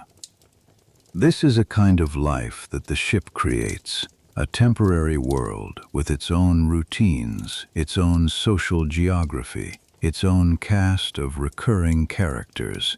You have been on this ship for 4 days, and you know the library's chairs by preference, and the dining saloon table by habit, and the smoking room by glance. By tomorrow, you will know the ship better than some cities you have lived in. After dinner on Saturday, a dinner that includes the now familiar roast meats, the bolted swivel chairs, the hand-carried dishes, the table companions you know well enough to like, you walk the entire perimeter of the second-class promenade deck before going to your cabin. The stars tonight are extraordinary. They are the clearest stars you have seen since last night, and last night they were the clearest you had seen since the night before. Each night out from land, the sky gets darker and the stars get brighter. Tonight there is no moon. The Milky Way is a visible band across the sky, faint but unmistakably present, the way it never is in cities. The Southern Cross is still below the horizon, but you can see low in the south a scattering of stars that you do not recognize from the London sky, which is always washed out and hazy. This is not incidental to the crossing. The stars are, and have always been, how ships find their position at sea. The sextant, the chronometer, the noon sight, these are the instruments that translate the angles between stars and the horizon into numbers on a chart. A ship without stars is a ship navigating by dead reckoning, estimated position, known course, calculated speed. Dead reckoning accumulates error, stars correct it. The clarity of the sky tonight means the officers on the bridge have a very precise fix on their position. The sea tonight is remarkably calm, calmer than any night since Southampton. The chop that gave the day's sunlit surface some texture has quieted, and the swells are long and low and widely spaced. The Atlantic out here has a quality of stillness that you did not expect. You stand at the rail and look at the stars and the water for a while.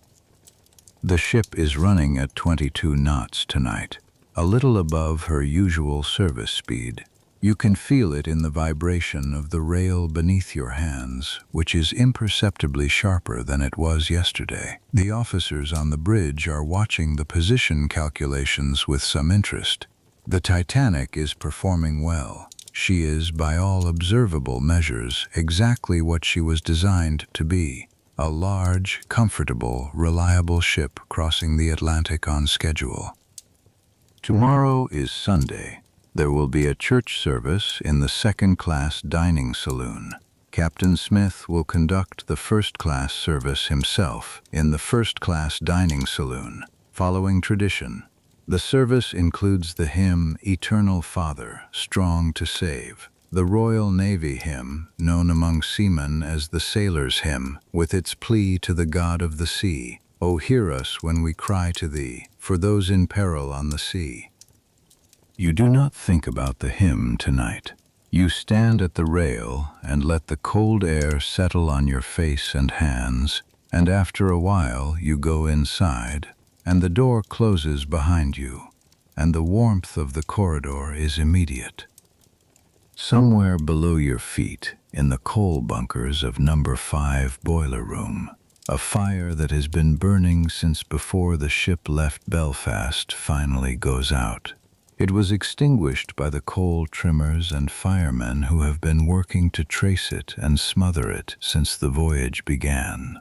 Coal bunker fires are not unusual on ships of this type. Coal is susceptible to spontaneous combustion when packed densely in large quantities, particularly in the enclosed warmth of a ship's bunkers where the coal presses against itself and generates heat from within.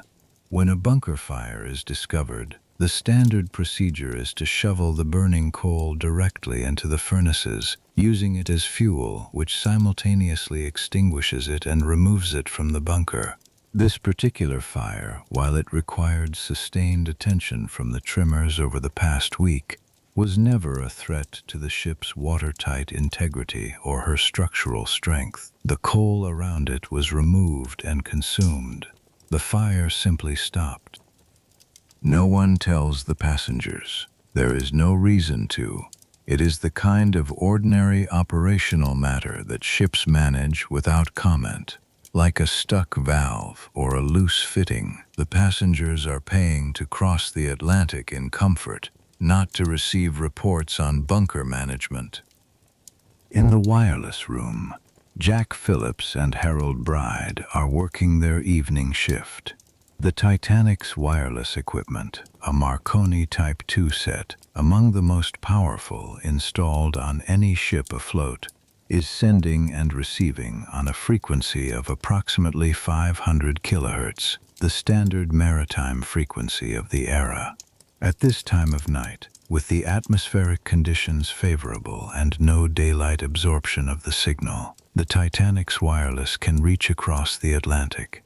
Cape Race, Newfoundland, is within range. Ships within 400 miles can communicate clearly. Ships farther away are faint but possible. The wireless traffic is almost entirely commercial and personal tonight.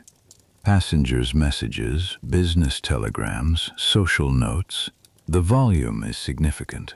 The wealthy passengers in first class have been sending and receiving messages since Southampton, using the wireless as casually as they would use a telephone if telephones could cross the Atlantic.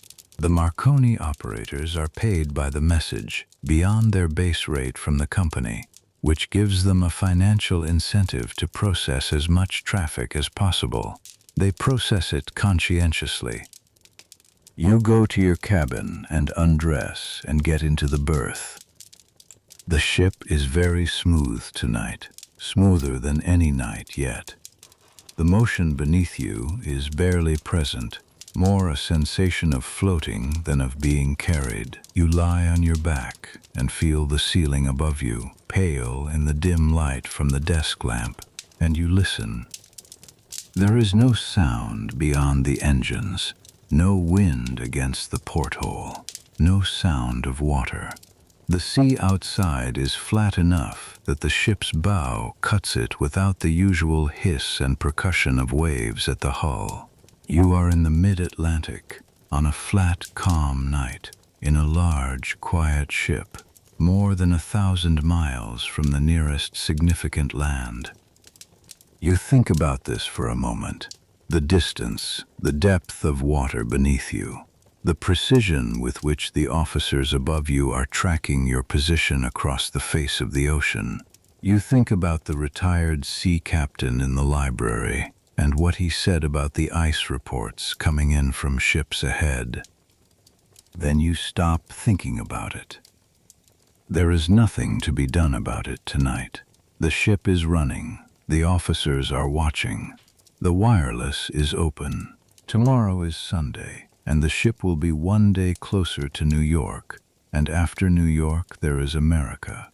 And after America, Canada and your brother's house in Toronto, which you have not visited in several years. You wake to stillness. The porthole shows a sky of extraordinary clarity, the kind of clarity you get when an anticyclone settles over a region and the air becomes cold and dry and absolutely transparent. The cloud cover that has been present in varying degrees since Southampton is gone. The sky is a pale, hard blue, deepening toward the zenith, and in it the sun is already above the horizon to the southeast, casting a long, flat light across the sea surface that makes the water look like hammered pewter. You lie in the berth for a moment and feel the ship. She is the smoothest she has been. The long Atlantic swells are still present beneath the hull, but the surface chop is entirely gone. The sea is, in the language of the Beaufort scale, a force 1, smooth with ripples only, no visible waves. The wind is near nothing. The air coming through the porthole gap is cold, noticeably colder than yesterday, and clean. You dress and go to breakfast. At breakfast, the conversation at your table is, for once, not about America or the ship. The Reverend Carter mentions that it is Sunday and that there will be a service this morning in the dining saloon, and asks whether those around the table plan to attend. Most say they will. The engineer from Manchester says he has not been to a church service in 11 years and does not plan to start now, and says this with the comfortable defiance of a man who has made peace with his position on the matter. Mrs. Clark says she will attend. You say you will attend. The second-class Sunday service is conducted not by Captain Smith, who takes the first-class service in the first-class dining saloon at 10:30, but by the Reverend Carter himself, assisted by the other clergymen traveling in second class, of whom there are several. Father Thomas Biles, a Catholic priest, will also hold a separate Mass for the Catholic passengers in the second-class dining saloon after the Protestant service. Father Biles is 42 years old and is traveling to New York to officiate at his brother's wedding. The service begins at 10:30 in the second-class dining saloon. The long tables have been rearranged where possible, and the passengers sit in the swivel chairs or stand along the walls. The upright Steinway piano at the forward end of the room is used for the first time since the ship left Southampton. You sit in a swivel chair near the middle of the room and listen to the Reverend Carter lead the service. The liturgy is straightforward. The forms of Anglican morning worship that have been used on English ships for generations. The prayers, the readings, the hymns. The hymn, Eternal Father, Strong to Save, is sung, as it always is on ships, as it has been sung on English vessels since 1861, when William Whiting wrote it for a student about to make a sea voyage. The final verse is, O Trinity of love and power, our brethren shield in danger's hour. From rock and tempest, fire and foe, protect them wheresoe'er they go. Thus evermore shall rise to thee glad hymns of praise from land and sea. Around 200 people are in the dining saloon for the combined services. A significant portion of the second-class passengers are clergymen, missionaries, or people with strong religious affiliations. It is not a coincidence, this being a cross-section of the British and American middle class in 1912, for whom Sunday observance is still a social and moral expectation. The Reverend John Harper, the Baptist minister, attends. He sits near the front and sings with his full voice, which is a strong one. After the service, the passengers disperse into the Sunday morning. The day is clear and cold and beautiful. You go up to the boat deck. The boat deck on a clear morning is a different space from the boat deck in the Channel Grey. The sun is still low enough that it angles across the deck from the south, catching the white-painted metal of the davits and the canvas covers of the lifeboats. The sea stretches out in every direction to a horizon that is sharp and definite. The particular horizon you only see on a clear day over a calm sea, where the edge of the world looks precisely drawn. The temperature on deck is around 43 degrees Fahrenheit, colder than yesterday. You can see your breath. Your gloves are essential, but the sun is on your face, and the light is extraordinary, and the effect is of a winter day that is somehow also inviting. Several other passengers are on the boat deck. An elderly couple walks slowly from stem to stern, arm in arm, at a pace that is neither exercise nor leisure but something in between. A young woman is leaning on the rail with a letter in her hand, reading it over again. Two men you do not recognize are having an earnest conversation in a foreign language, German perhaps, or Dutch. You walk the deck slowly from end to end. At noon, the officers gather on the bridge wing to take the sun's altitude with their sextants, the traditional noon sight, the observation that fixes the ship's latitude and, in conjunction with the chronometers, confirms the longitude. This ritual has been performed on every ship crossing every ocean for centuries. The sextant was invented in 1731. The marine chronometer, which allows longitude to be calculated with precision, was developed by John Harrison in the 1760s, and before its invention, longitude at sea was guessed at, estimated, approximated, and frequently wrong, with fatal consequences. You cannot see the noon sight from where you stand, but you know it is happening because the ship slows imperceptibly around noon. Not to a stop, but the faintest reduction in the vibration in the deck, as though the engines are drawing a breath. The officers take their observations. The navigator plots the position. The daily run is calculated. 546 nautical miles since yesterday's noon. This is the best daily run of the voyage. The Titanic's total distance from Queenstown to this noon position is approximately 1,550 nautical miles. She has roughly 1,250 miles remaining to the Ambrose lightship off New York, the navigational waypoint that marks the end of the Atlantic crossing and the beginning of the American coastal waters.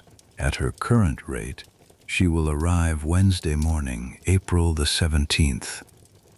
There is talk among the first-class passengers, which filters through to second class in the way information always filters between classes, through stewards, through overheard conversations, through the purposeful carelessness of those who want to seem well-informed, that Bruce Ismay has proposed arriving in New York on Tuesday instead of Wednesday, a full day ahead of schedule, as a demonstration of the ship's capabilities. Whether this is true and whether Captain Smith has agreed to it, you do not know. You hear it mentioned at lunch. Captain Edward John Smith is 62 years old. He has been sailing the Atlantic for the White Star Line since 1887, 25 years of crossings, the last 7 of them as the senior captain in the fleet. He commanded the Baltic, the Adriatic, the Majestic, the Olympic.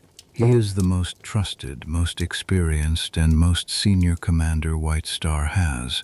This is his last voyage. He was to retire after delivering the Titanic to New York.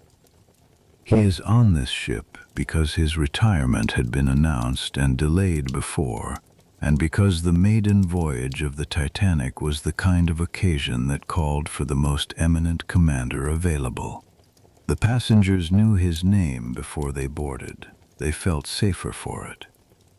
This is posted at the purser's office and makes its way through the ship with the speed that information always travels on vessels at sea, from passenger to passenger, table to table, until everyone knows without quite being able to say how they found out. 546 miles. This is the best daily run yet. The ship is performing extremely well. What is not posted at the purser's office, and what makes its way through the ship more slowly and incompletely, is the wireless traffic on this subject. At 9 in the morning, the wireless room received a message from the SS Caronia reporting bergs, growlers, and field ice at 42 degrees north, between 49 and 51 degrees west. This message was delivered to the bridge. Captain Smith acknowledged it and asked the officers to take note. At 1:42 in the afternoon, the RMS Baltic transmitted a message reporting large quantities of field ice approximately 250 miles ahead on the Titanic's current track, along with the position of 2 large steamers that had stopped due to ice. This message was delivered to Captain Smith, who passed it to J. Bruce Ismay, the White Star Line's managing director, who is traveling as a passenger on this voyage. Ismay put the message in his pocket.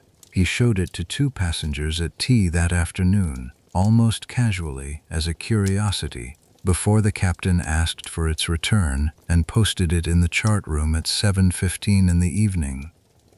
You do not know any of this on Sunday. You have lunch in the dining saloon at 1 o'clock. The Sunday lunch in second class is a full meal: cock-a-leekie soup, corned beef and vegetables, roast mutton, potatoes, jam and bread. A modest but complete midday meal, eaten at the long tables with the familiar faces. The Reverend Harper is at an adjoining table, animated in conversation with a man you do not know. Mrs. Clark is talking about New York. The engineer from Manchester has found another engineer to talk shop with, and the 2 of them are discussing the Titanic's triple-screw propulsion system with the enthusiasm of men who understand machinery. You listen to fragments of their conversation. They are correct about most of what they say. After lunch, you return to the library. The afternoon passes quietly. The sun moves around the southern horizon, low as April sun always is this far north, but bright and constant. From the library porthole, the sea is a long, barely disturbed surface that reflects the sky. You read for most of the afternoon. By 4 o'clock, you are aware that the temperature is dropping. You feel it first through the porthole gap, which you have opened a crack for air. The temperature of the air coming through it is noticeably lower than an hour ago.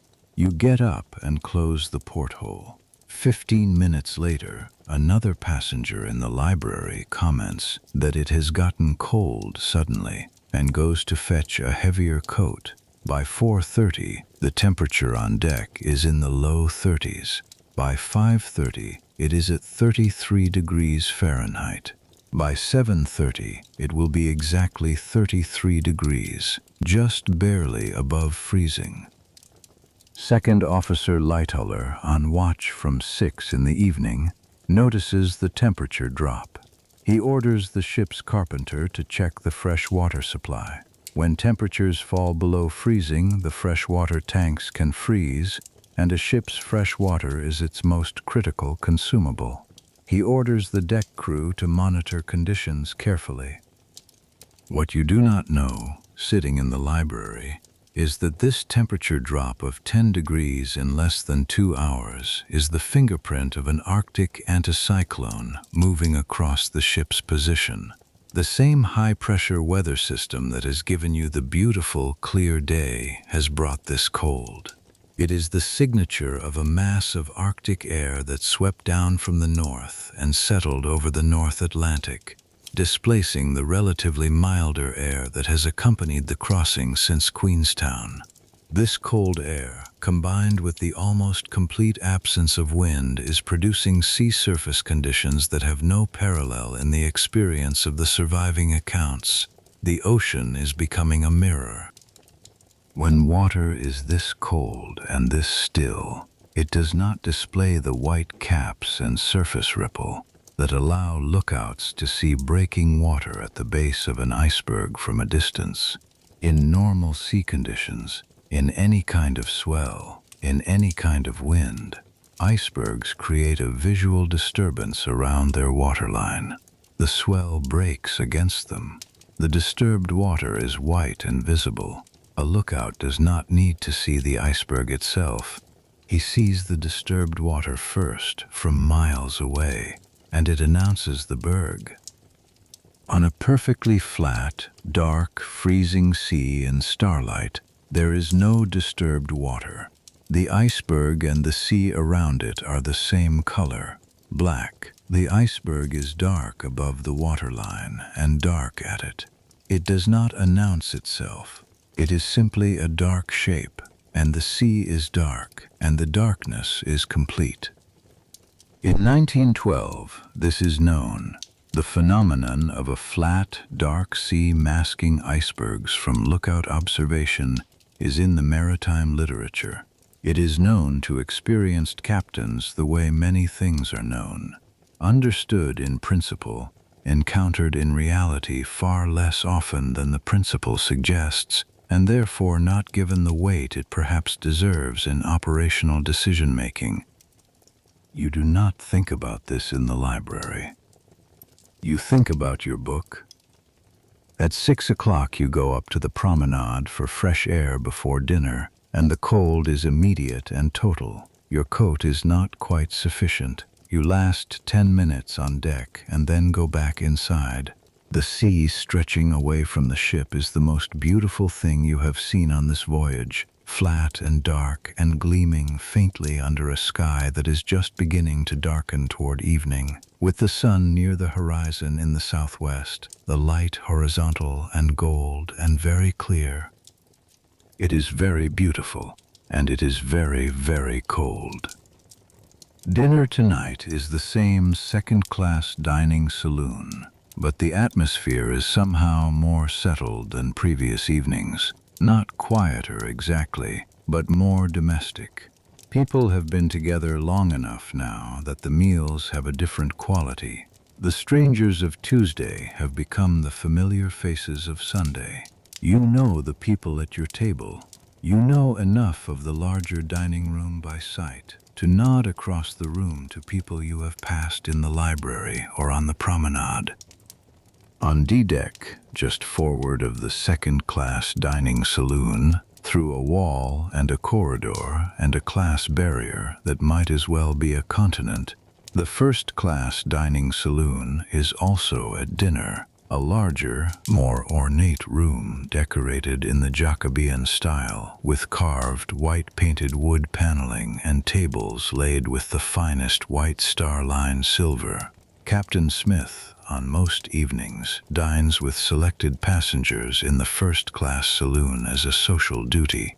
Tonight he is attending a dinner party hosted by the Wideners, George and Eleanor Widener of Philadelphia, Wealthy patrons of the arts traveling back from Europe after commissioning a new library building for Harvard University. The party includes several prominent first-class passengers.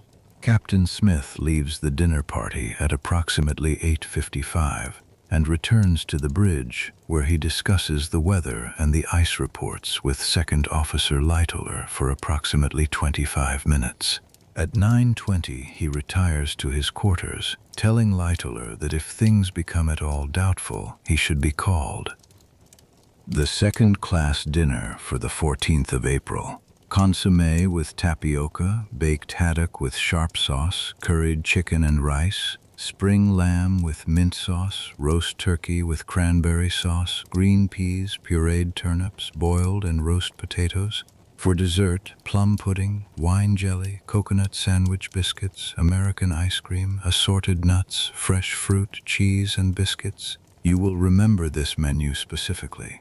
It will be discussed in testimony and recorded in newspapers and become, in the years that follow, one of the most documented last meals in history. You eat without that knowledge. You eat without any particular awareness that this is the last dinner you will eat on the Titanic. The Reverend Harper eats his dinner with evident appetite and then stays at the table for a long time after the plates are cleared, talking with whoever will listen. He is the kind of man who does not wind down in the evenings. His energy has the quality of something that produces more of itself the longer it runs. Conviction feeding on conversation, argument sharpening into clarity, a life lived publicly and loudly without apology. He is not difficult to like, even if his intensity would be exhausting to live with daily. You finish your dinner and thank Mrs. Clark for the conversation and wish the Reverend Carter a good evening and go back to your cabin. It is about 9 o'clock. You sit on the edge of the berth and take off your shoes and read a few pages of your book. The ship is moving with absolute smoothness, the smoothest it has been at any point on the voyage. There is almost no motion at all. The berth beneath you might as well be a bed in a room on land. The only evidence that you are at sea is the faint vibration from the engines and the porthole showing darkness outside. The temperature in the cabin is warm. The central heating system has been running all day, and the cabin is comfortable. Outside on the decks, it is below freezing.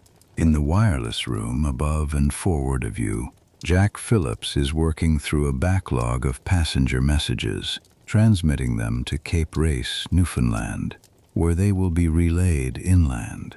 There are many messages to send. Social telegrams, business communications, the accumulated correspondence of 200 and odd passengers who have remembered that they are out of touch with the world and wish to remedy it.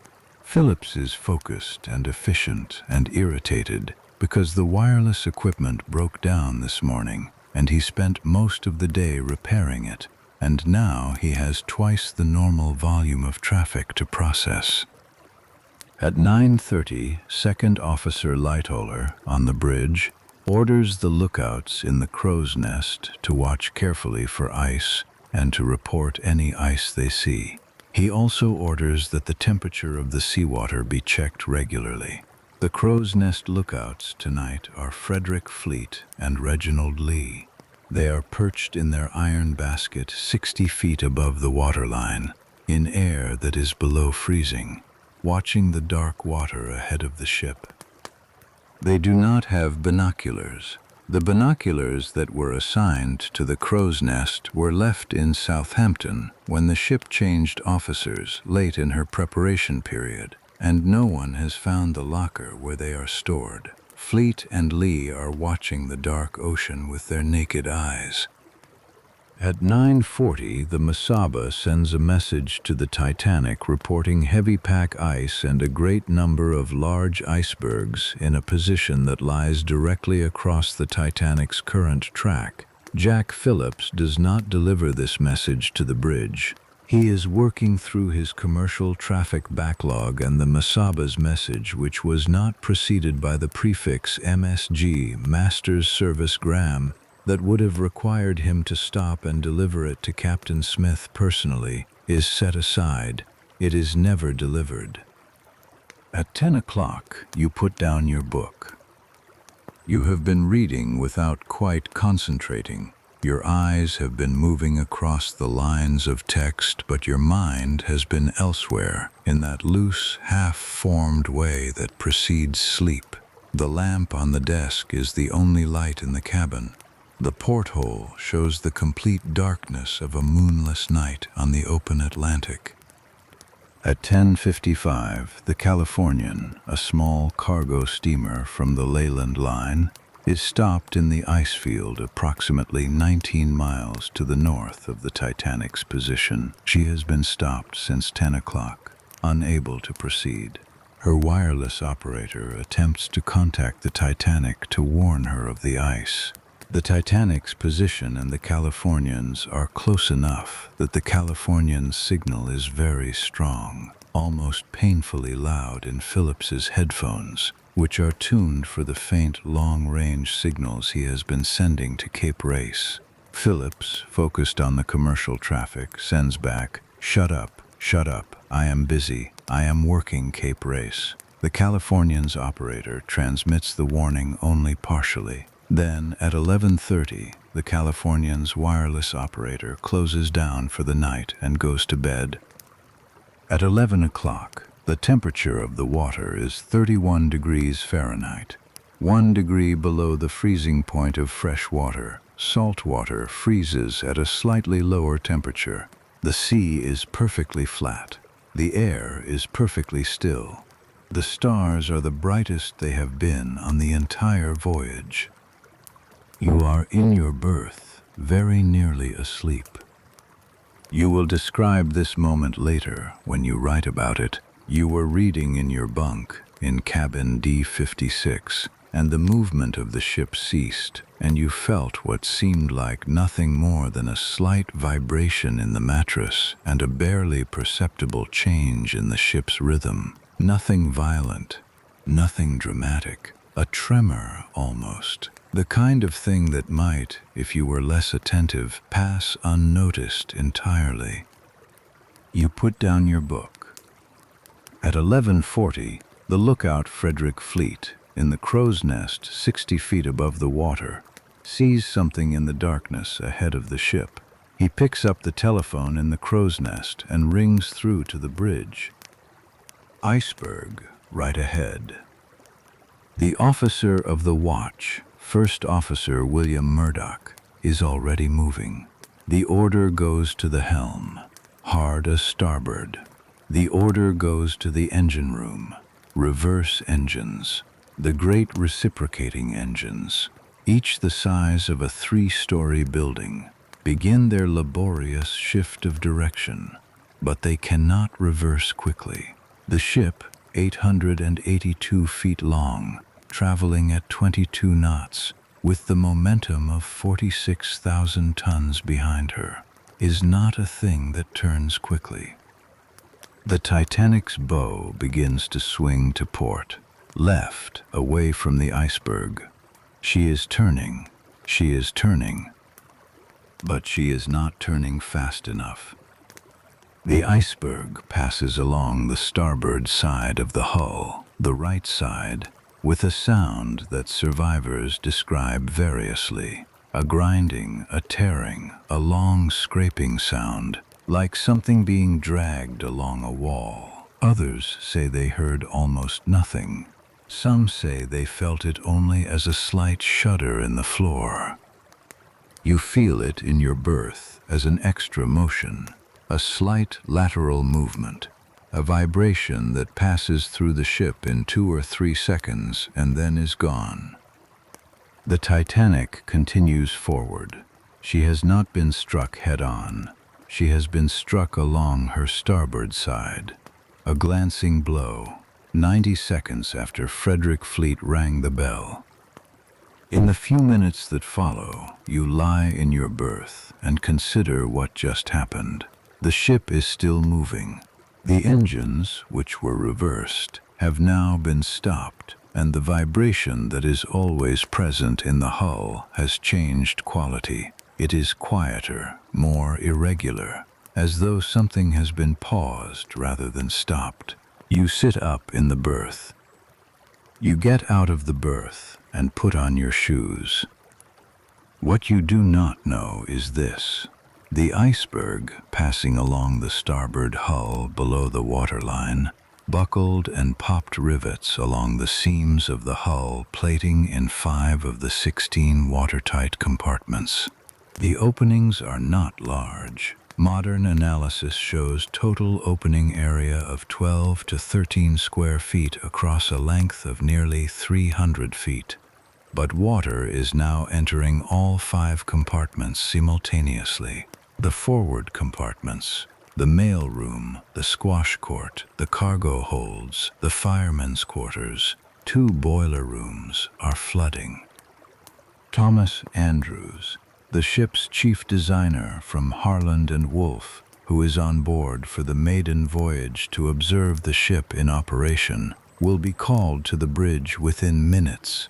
He will descend with Captain Smith into the forward areas and see the water rising in the mail room, the cargo holds, the firemen's quarters. He will do the arithmetic quickly. The ship is designed to float with 4 of her 16 watertight compartments flooded. 5 are flooding.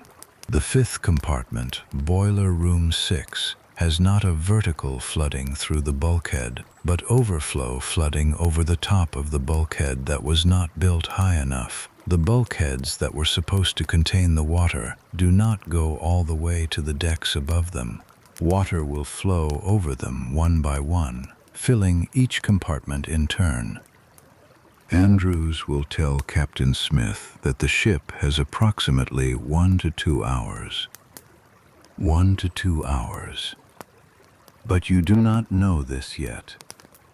You stand in your cabin in the dim lamplight, 1 shoe on and 1 shoe off, and you feel the ship. She is still, stiller than she has ever been. The engines are not running. The vibration that has been the constant under everything, the heartbeat of the crossing, the presence you stopped noticing after the first night, is gone. And in the silence where it used to be, you hear, for the first time, the sound of the ocean. It is a very quiet sound, a small, dark lapping against the hull. The engines of the Titanic have stopped for the last time. You put on your 2nd shoe. You stand in the cabin and listen to the silence. Outside the porthole, the stars are still there. They are very bright. The sea is very flat. The air is very cold. You reach for your coat. You stand in the corridor outside your cabin with one hand on the wall. The ship is not moving. This fact, which was present at the end of the last few seconds in your cabin, is still present now in the corridor, under your feet, in the soles of your shoes. The vibration that has been the constant underneath everything, the heartbeat of the crossing, the thing you stopped noticing after the first day, is gone. The corridor is very quiet. The overhead lamps are still burning. Nothing is broken. Nothing is out of place. A door opens down the corridor. A steward appears, moving quickly and with purpose, dressed in his white jacket, carrying nothing. He sees you and pauses. You ask him if anything is the matter. He tells you there is nothing to worry about. He says the ship has stopped for a moment, but everything is all right. He continues down the corridor and disappears around the turn. You go back into your cabin and pull on your coat. You are not alarmed, not yet, not exactly, but you are alert in the particular way that a scientific mind becomes alert when a system behaves unexpectedly. The ship stopped. The ship does not stop in the middle of the North Atlantic without a reason. You want to know the reason. In the corridor, more doors are opening. Other passengers are appearing in various states of dress. A woman in a heavy dressing gown, an older man already fully clothed and carrying his hat as if about to go ashore, a young couple whose faces are composed into the careful blankness of people managing something they do not yet have words for. Nobody says anything definitive. People look at each other the way people look at each other when none of them knows what is happening. You go up to the deck. The time is, as best you can estimate it, approximately 5 minutes past midnight. You have been lying in your berth for roughly 20 minutes since the collision. The deck you emerge onto is the second-class promenade, and the air that hits you is colder than anything you have felt since leaving England.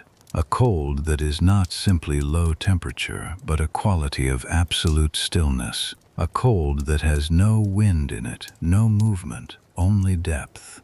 The sky above you is the most brilliant sky you have ever seen. Black, completely clear, crowded with stars from horizon to horizon. The Milky Way a visible band.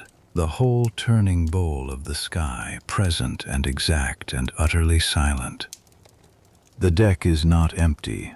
There are perhaps a dozen other passengers already here, people who, like you, heard or felt something and came up to look. They are standing in small groups, speaking in low voices, looking outward at the sea.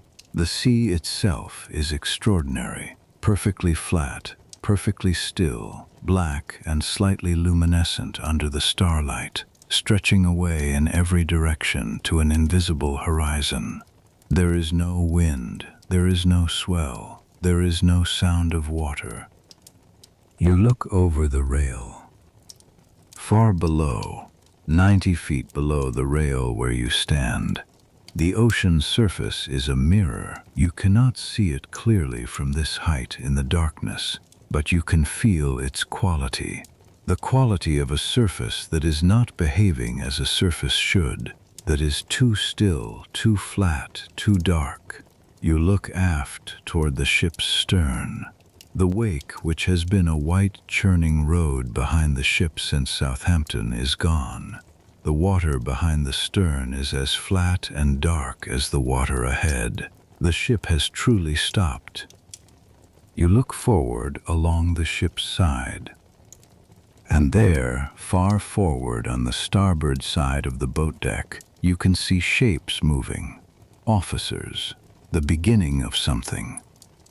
A man beside you, whom you do not know, says he was on the promenade when it happened.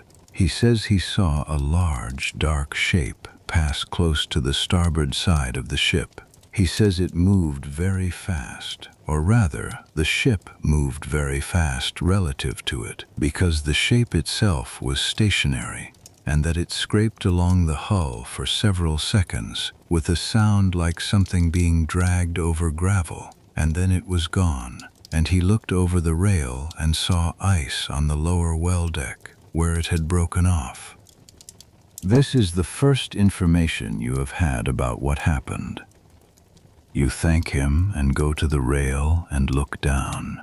In the darkness below the promenade, on the well deck, you can see, very faintly in the starlight, white shapes on the deck, fragments. Passengers are standing among them. Some of them are picking the fragments up, examining them, passing them from hand to hand. They are playing with ice. They do not know what you are beginning to know. You know that the ship hit something large and hard on the starboard side. You know that the engines have stopped. You know that several minutes have passed and the engines have not restarted. These are facts. You stand in the cold and arrange them in your mind with the orderly attention of a man who was trained to observe without prejudice, and what they suggest is not yet fully formed, but it has a direction. You go below to check the ship. You take the stairs down one deck, E deck, and walk the corridor. The corridor is normal. The lamps burn. Doors are closed. Beneath your feet, the floor is solid and level. You take the stairs down to F deck. F deck is also normal, solid, level, quiet. A steward passes you carrying a tray with glasses on it, moving with the ordinary purpose of his work. You stop him and ask again whether anything is wrong. He says, "No, sir, just a small difficulty, nothing to worry about." His face is composed and gives nothing away. It is the face of a man who has been instructed to give nothing away. What the steward knows, and what you do not know, is that the situation below F deck is no longer normal at all.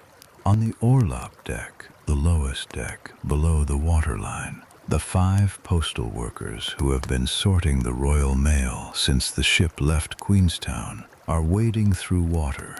The forward mail room is flooding. They have attempted to move the 400,000 items of mail, letters, parcels, registered packages from Southampton, Cherbourg and Queenstown, up the companionways to higher ground. They are still trying. The water is winning.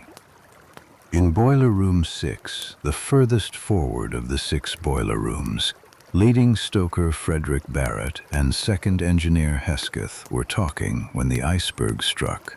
Barrett described it later as a sound like thunder, and then the hull plate on the starboard side parted along a seam, and water came in at the base of the bulkhead, a green wall of it, and the 2 of them ran for the watertight door and cleared it before it closed. Boiler Room 6 is flooding.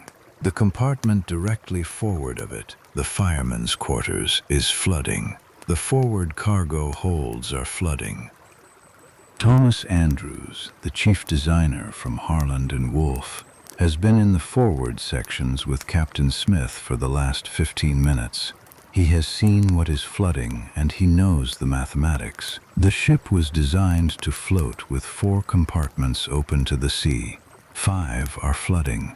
He has done the calculation twice. He told the captain the result. 1 hour, perhaps 2, no more. At 12:10 in the morning, 6 minutes ago, while you were descending to E deck to check the floor, the wireless operators Jack Phillips and Harold Bride began transmitting the distress call.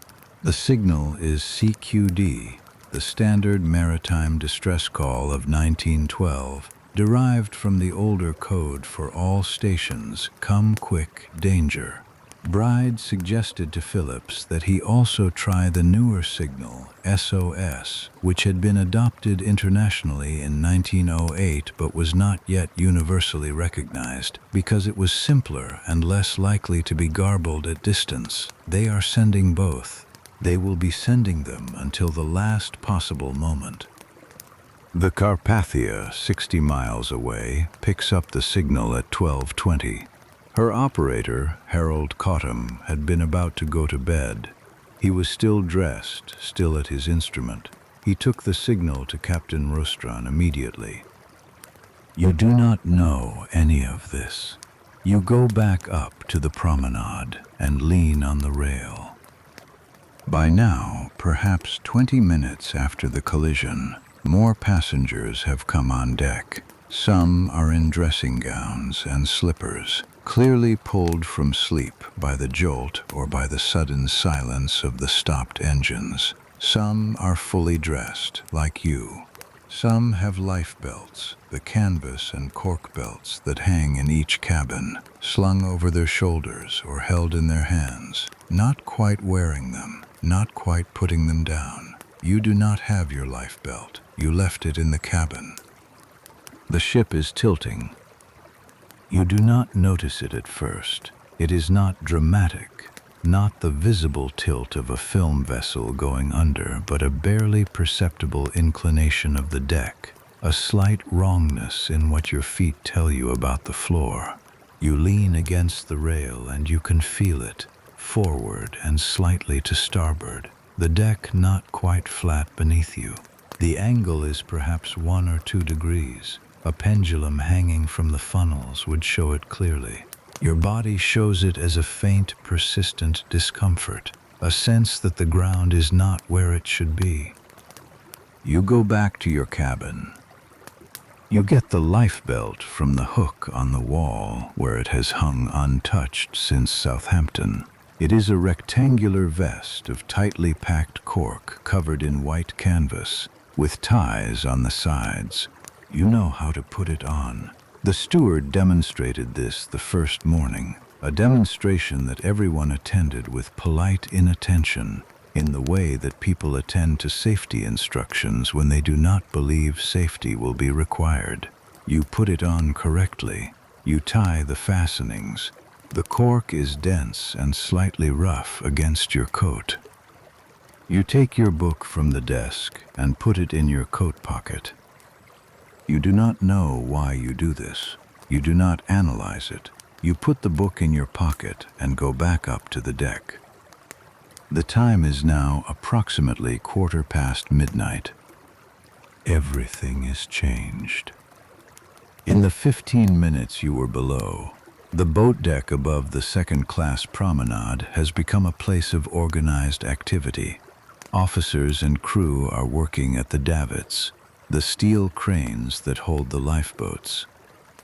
The boats are being uncovered, canvas covers stripped back, oars arranged inside, the davit cranks being turned to swing the boats outward over the side of the ship. The sound of this work is the sound of metal on metal, rope through pulley, the creak of steel under mechanical load, and above all of this, drowning much of it, the noise that you will describe later as one of the most distinctive sounds you have ever heard, the steam. When the Titanic's engines stopped, the boilers did not stop. The boilers are still at full pressure, steam at 215 pounds per square inch, contained in the massive cylindrical shells of the 29 furnaces that have been burning since Belfast. This steam has nowhere to go. The safety valves on the funnels have opened, releasing it directly into the air above the ship in enormous white plumes, with a noise that you describe later as 20 locomotives blowing off steam simultaneously. It is a harsh, deafening, mechanical roar that fills the entire deck, makes conversation difficult, makes thought difficult, occupies the air like something physical. And yet, and this is the quality you will keep returning to in your memory, the passengers on the deck are not panicking. They are standing, they are watching, they are speaking, where they can be heard in ordinary voices about ordinary things. The ship that brought them here has been beautifully and expensively arranged to make them comfortable, and its arrangement has been so complete and so well executed that even now, with the davits turning and the steam roaring and the deck tilted forward at an angle that is now unmistakably present, the dominant mood on the deck is not fear but a kind of arrested bewilderment. An officer comes along the deck, a young man, lightly dressed with a white muffler wrapped around his neck, as if he dressed quickly, which he did. He says, "All women and children get down to the deck below. All men stand back from the boats." The women in dressing gowns and coats begin to move. The men step back. You are a man. You step back. You watch the women file past you toward the stairs that lead down to the A-deck loading points. Some go willingly, some reluctantly. Some look back toward the men behind them with an expression that you cannot interpret fully in the dark, but that contains something that is not quite alarm and not quite doubt and not quite farewell. One woman stops at the top of the stairs and refuses to go. Her husband is standing with the group of men. She will not leave him. Two more women stop behind her, watching. The officer speaks to them patiently, his voice almost inaudible under the steam. Eventually, the women go down. The husband watches them go. He stands with the men. He does not move. You watch this.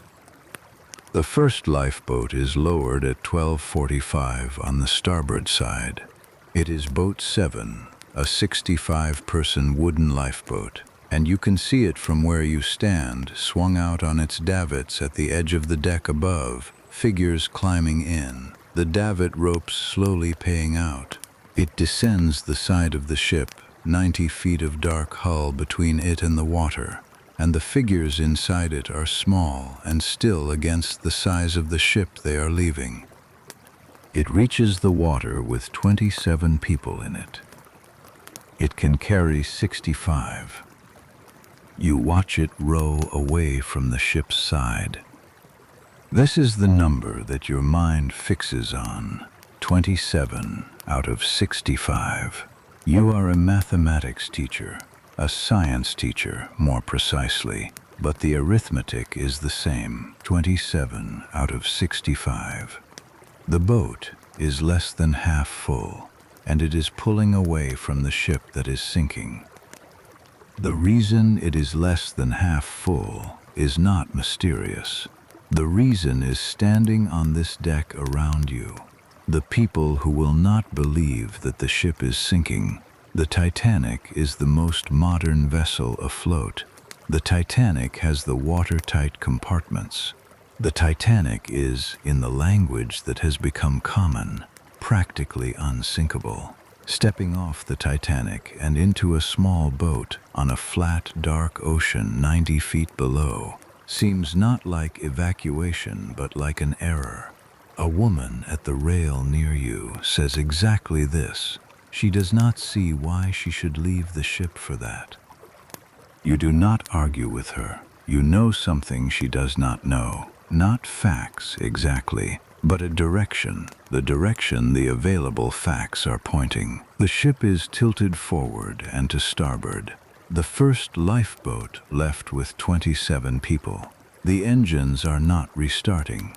Somewhere below you, in places you cannot see, the 5 postal workers who were sorting mail in the room below the waterline have already been driven upward by rising water. The first distress rocket goes up at 12:45, simultaneously with the first lifeboat. It rises from the bridge area, a white rocket that climbs to perhaps 800 feet and bursts with a sound that carries across the flat water for miles. A sharp, loud crack, and then the white stars of the burst drifting down. This is not a signal flare. This is a distress signal. There is a protocol for distress signals, rockets fired at intervals over a ship in difficulty. Every officer on every ship within sight knows what rockets mean. The light that Boxhall, 4th Officer Boxhall, has been signaling with the Morse lamp for the past 20 minutes is still there, to the north, approximately 5 miles away. A ship. Its lights are visible. Boxhall has been flashing the lamp toward it, the letter sequences of the Morse code spelling out their situation, and the ship has not responded. It sits on the horizon and watches the rockets going up and does not come. This ship is the Californian. Her wireless operator shut down at 11:30 and went to bed. Her officers on watch see the rockets from the Titanic's bridge, see them clearly, discuss them, decide that they are probably company signals of some kind, and do not wake the captain. You do not know any of this. You watch the rocket burst and drift downward in white sparks, and you watch the distant light on the horizon, and you wonder. In the third-class areas of the ship, forward in the bow section and aft near the stern, the situation is different from the orderly, almost leisurely evacuation proceeding on the boat deck above you. The third-class passengers were not called to the boat deck at the same time as first and second class. Some of them were held at the gates, the locked gates between class areas, which existed for immigration law reasons as well as social ones, for periods ranging from minutes to far too long. Some stewards went into the third-class areas and led groups of passengers up through routes that would otherwise have been barred to them. Some gates were not opened at all. The third-class passengers who made it to the boat deck mostly did so on their own initiative, finding their way through the unfamiliar interior of a ship they had been given very little reason to learn. Of the 710 third-class passengers on the Titanic, 212 will survive. Of the 284 second-class passengers, 118 will survive. Of the 325 first-class passengers, 201 will survive.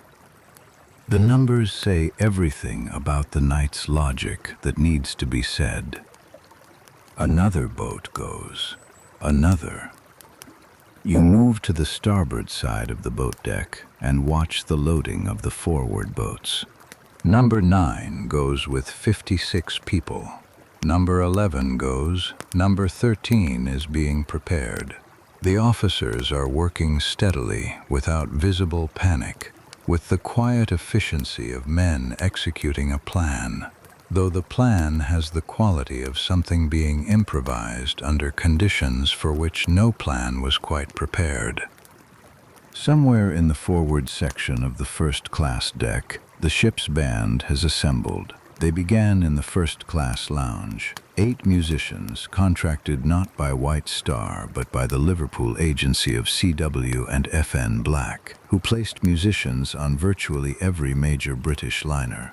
They are playing ragtime. The music comes to you on the second-class deck as something heard from a distance, not clearly, not as distinct melody, but as a sound that is recognizably music and therefore recognizably human, in the middle of all of this. The band leader is Wallace Hartley, a 33-year-old violinist from Lancashire. The other 7 musicians are of various nationalities, French, Belgian, British. None of them are under any obligation to be playing. None of them are crew members in the operational sense. They are playing because someone asked them to, and because they are musicians, and because this is what musicians do when there is nothing else to do, and someone needs to hear something human. None of them will survive. You know some of the faces at the rail around you. The Reverend Harper is here, the Baptist minister, the one who argued theology in the library on Friday evening, who sang with his full voice in the Sunday service this morning. He has sent his daughter and sister-in-law to the boats. You do not know when they left.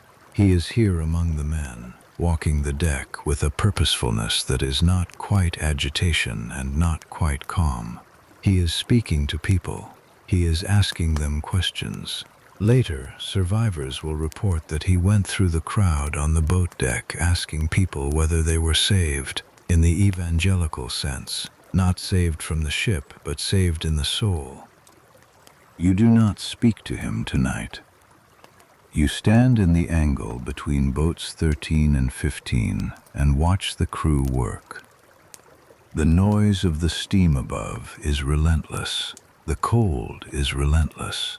The deck has continued to tilt, forward now by perhaps 5 degrees, which is enough to feel clearly underfoot, enough to give the whole surface of the ship a slightly wrong quality, as though the geometry of the world has been shifted by a small but decisive amount.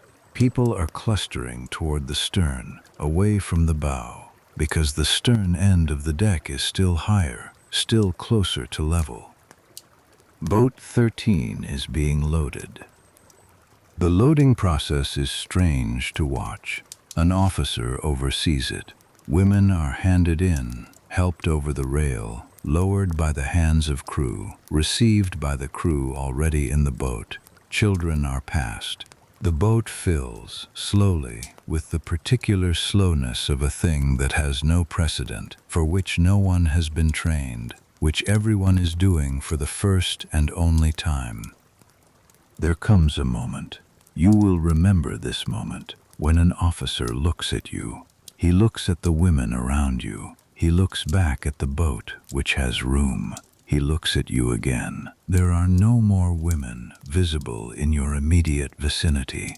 The officer says, "You there, can you get in?" You look at the boat. You look at the water 90 feet below.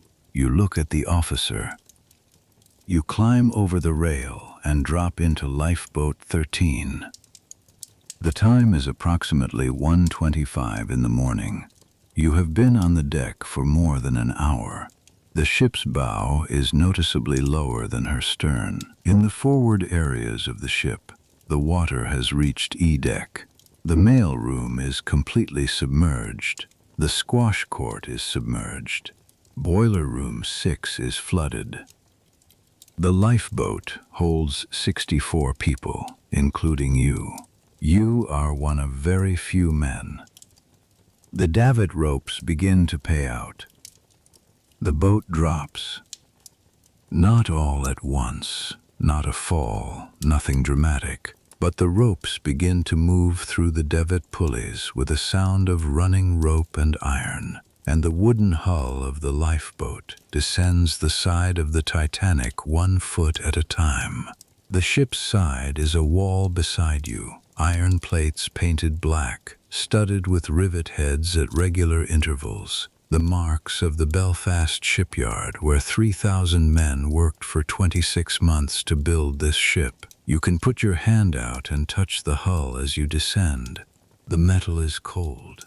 It is the same temperature as the water you are descending toward. The rivet heads pass at eye level, one by one. Each one is a piece of the ship's structure. The Titanic's hull was fastened with approximately 3 million rivets, wrought iron at the bow and stern, steel amidships. The rivets at the bow, where the iceberg struck, were of a type slightly more brittle than the central hull rivets, an economy made during construction, a small decision made in 1910 in the Harland and Wolff shipyard. That is partly why the hull opened along its seams rather than bending, why 5 compartments flooded instead of 2, why you are in this lifeboat at all. You do not know this. No one knows this in 1912. It will not be understood until 1986. You descend past the rows of lit portholes. Through each one, a circle of light, perhaps 18 inches across. You can see the interior of the ship, a corridor, a stateroom, the edge of a table, a lamp burning. The ship is still lit throughout. The generators are still running, fed by the engineers who will remain at their posts until the water reaches them.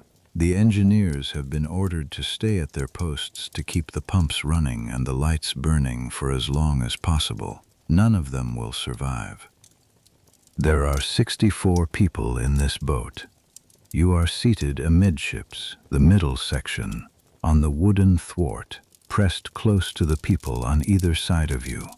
Most of the passengers in the boat are women. There are a handful of men, almost all of them crew members assigned to handle the oars. The boat smells of new wood and rope and salt and the particular metallic cold of ocean air. The descent takes several minutes. Halfway down the ship's side, something goes wrong. The forward davit rope is paying out faster than the aft rope, so the bow of the lifeboat has dropped below the level of the stern.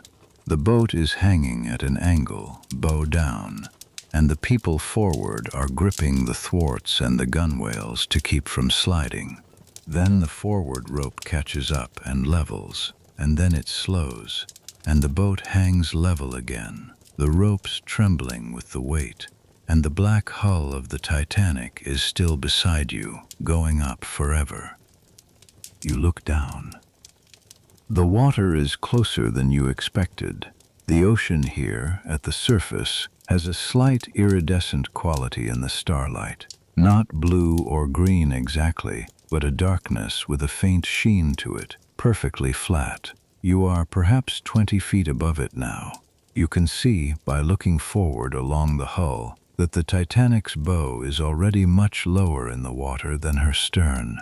The ship is visibly deeper at the front than she was an hour ago, and this is visible even from this angle. Even in this light, she is going down at the head. The boat is almost to the water.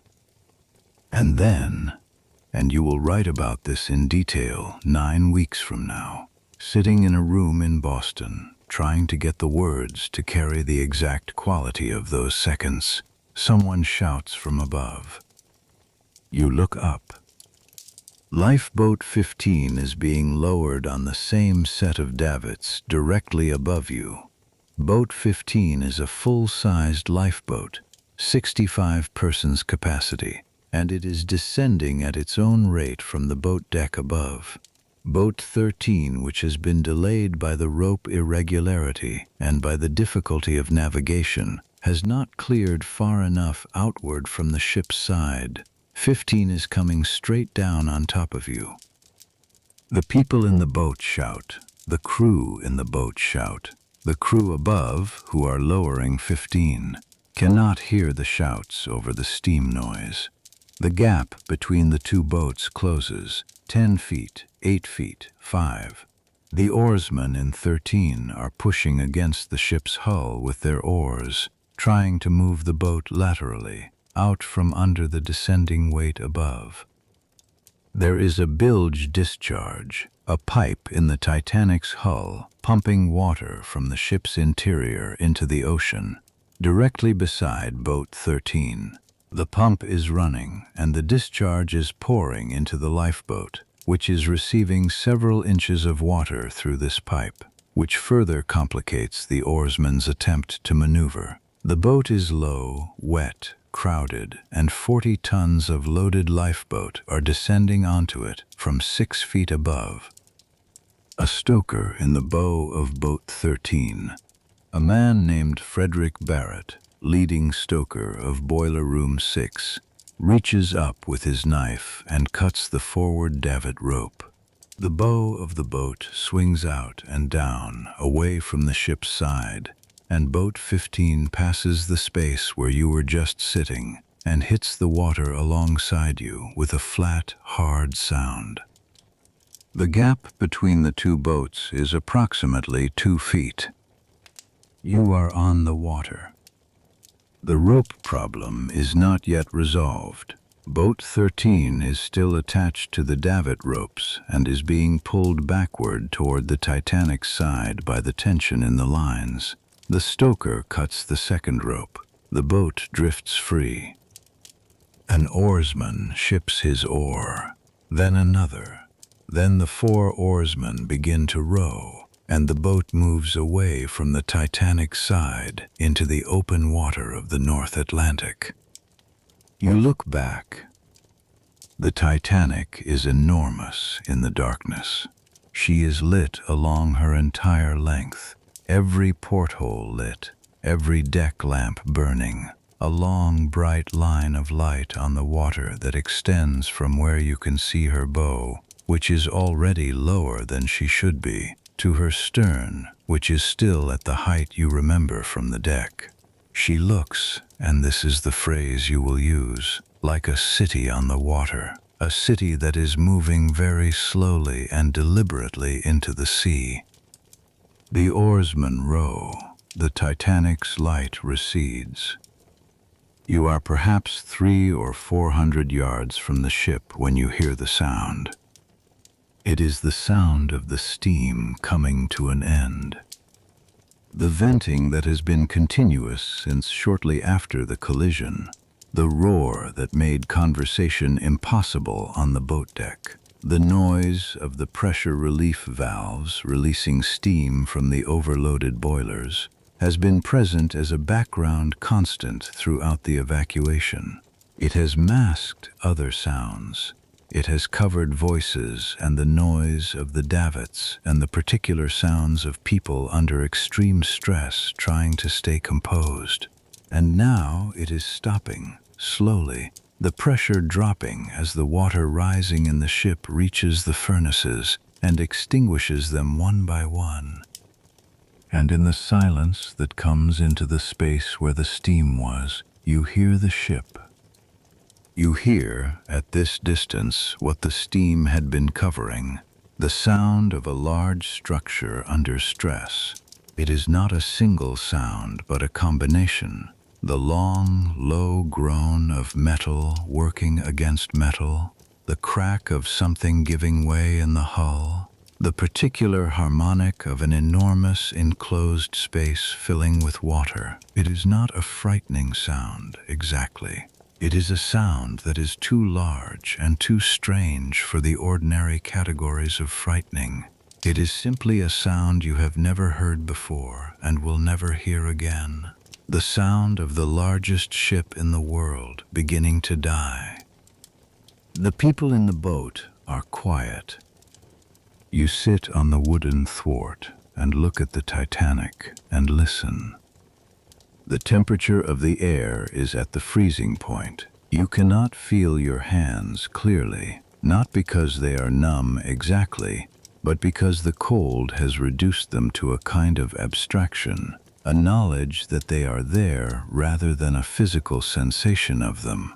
Your coat is wool, which holds heat even when damp, and you are not wet. You are colder than you have been since you can remember, but you are not in danger from the cold, not yet, because you are above the water.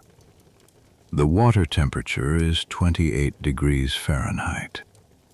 This is below the freezing point of fresh water. Salt water has a lower freezing point than fresh water, approximately 28.4 degrees, which is why this water is still liquid. If you were to fall in, or if the lifeboat were to capsize, you would not have long.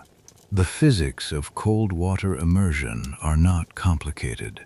The body loses heat to water approximately 25 times faster than it loses heat to air at the same temperature. In water at 28 degrees Fahrenheit, the violent muscular contractions of cold shock would begin within seconds. Useful movement of the limbs would be gone within 3 to 5 minutes. Unconsciousness would follow within 15 to 30 minutes. You know this in the broad outlines. You do not need to calculate it precisely. The Titanic's bow is clearly lower now. From where you sit in the boat, 300 or 400 yards out, you can see the angle. Her forward funnel, the first one, is distinctly lower than the fourth funnel at the stern. The lights along her hull are not horizontal anymore. They slope. The people in the boat do not speak much. One woman near you is reciting something in a low voice. You think it may be a psalm, though you cannot hear the words clearly. A child is asleep on the bottom boards of the boat, under someone's coat, its face invisible. One of the crew is pulling at the oars with slow, steady strokes, keeping the boat at distance, watching the ship over his shoulder. A man at the stern has one hand on the tiller. No one is crying. No one is hysterical. This is not courage, exactly. You will think about this later, about what it was, this quality of stillness in the boat, this absence of the behavior that extreme fear is supposed to produce. Part of it is the cold. The cold is so total and so present that it occupies the body's full attention, leaving little room for the expressions of fear. Part of it is the dark. The dark and the stillness of the ocean create a dreamlike quality that the mind has difficulty bridging to the category of reality, the category in which disaster and death and the necessary responses to them are available. Part of it is that no one in this boat has ever done this before. There is no established behavior for this situation, so people sit. The time passes. You do not have a watch, or if you do, you cannot read it in this light. So time exists only as duration, as the accumulation of cold minutes, one against the next, each identical to the last. each containing the same stars and the same still water and the same sloping ship. By 2 in the morning, the Titanic's bow is so far under that her forecastle, the raised deck at the very tip of her bow, is underwater. The angle of her hull is now clearly visible even at this distance. Roughly 15 degrees, enough that the light from her portholes, which were horizontal windows in a vertical wall, now shows at an angle. Her forward funnel is low against the horizon. People in the boat are pointing. You watch without pointing. At approximately 2:18 in the morning, the lights of the Titanic go out. They do not go out gradually or one by one.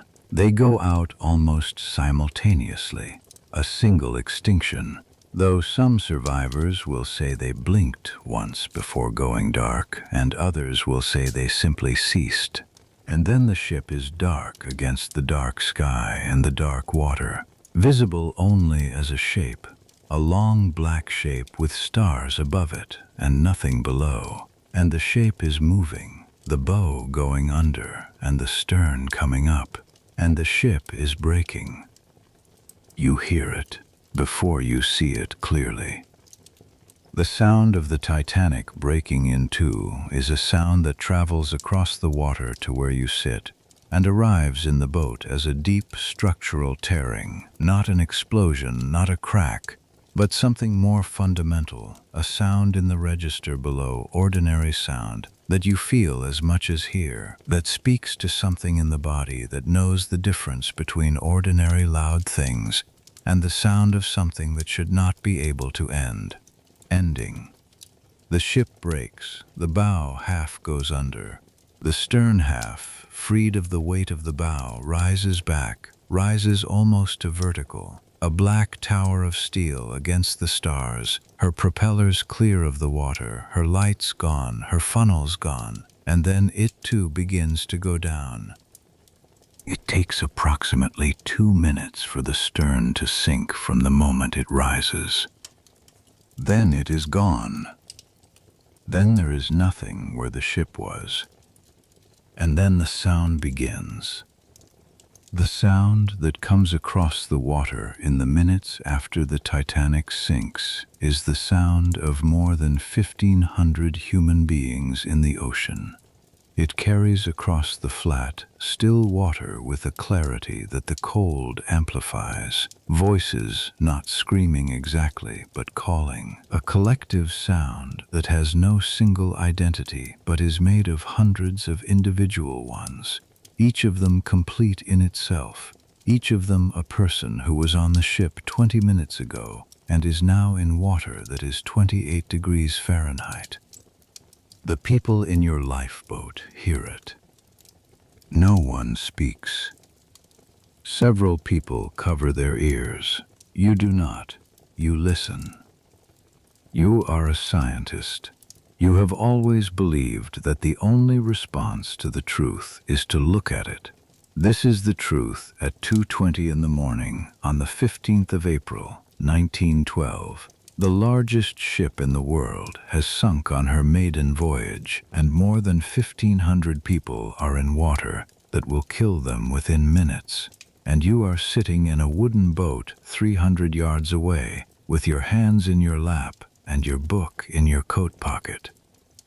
The people in the water are dying in a specific sequence that is determined by physiology rather than will. The water at 28 degrees Fahrenheit causes what is now understood as cold shock, an involuntary inhalation response that causes the victim to gasp and, if their face is in the water, inhale water. This happens in the first 30 seconds. It causes cardiac stress in those with any weakness in their cardiovascular systems.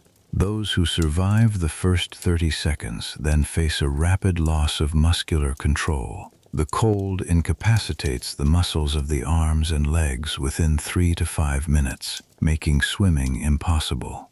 A life belt keeps a person's face above water, but a person who cannot move their arms, cannot maneuver, cannot stay warm through movement, cannot do anything but wait. Unconsciousness follows within 15 to 30 minutes in water of this temperature. Death follows unconsciousness. In 1,500 people, this process takes approximately 20 minutes from start to finish. The officer in charge of the boat, you do not know his name, you may never learn it, says something to the oarsmen. The oarsmen do not row toward the voices. The officer says again, they do not go back. This decision, the decision that most of the lifeboats make that night, to not go back into the field of people in the water, is not made from cruelty. It is made from a fear that is not unreasonable. The fear that a swamped lifeboat, overloaded with desperate people, will capsize and kill everyone in it, including those already saved. This fear is not irrational. A lifeboat capsized would leave 64 people in 28-degree water. The mathematics of this is straightforward.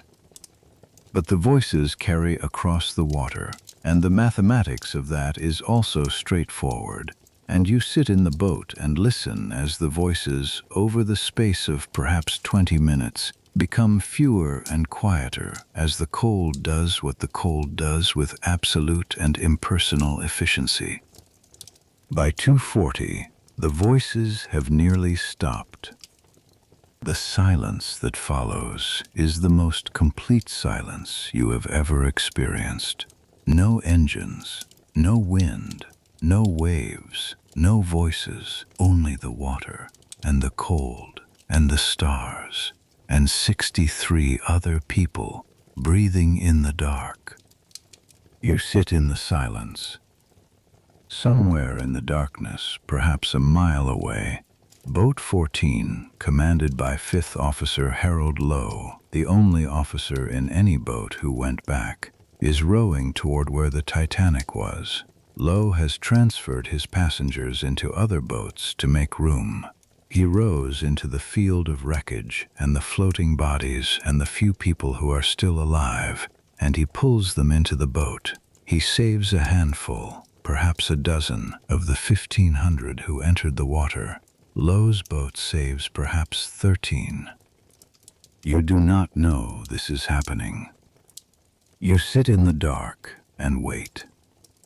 The cold has taken your hands now, not pain exactly, but a kind of remoteness, as though your hands belong to someone else and you are merely observing them. You tuck them under your arms. Your feet are cold through your shoes. Your face is cold.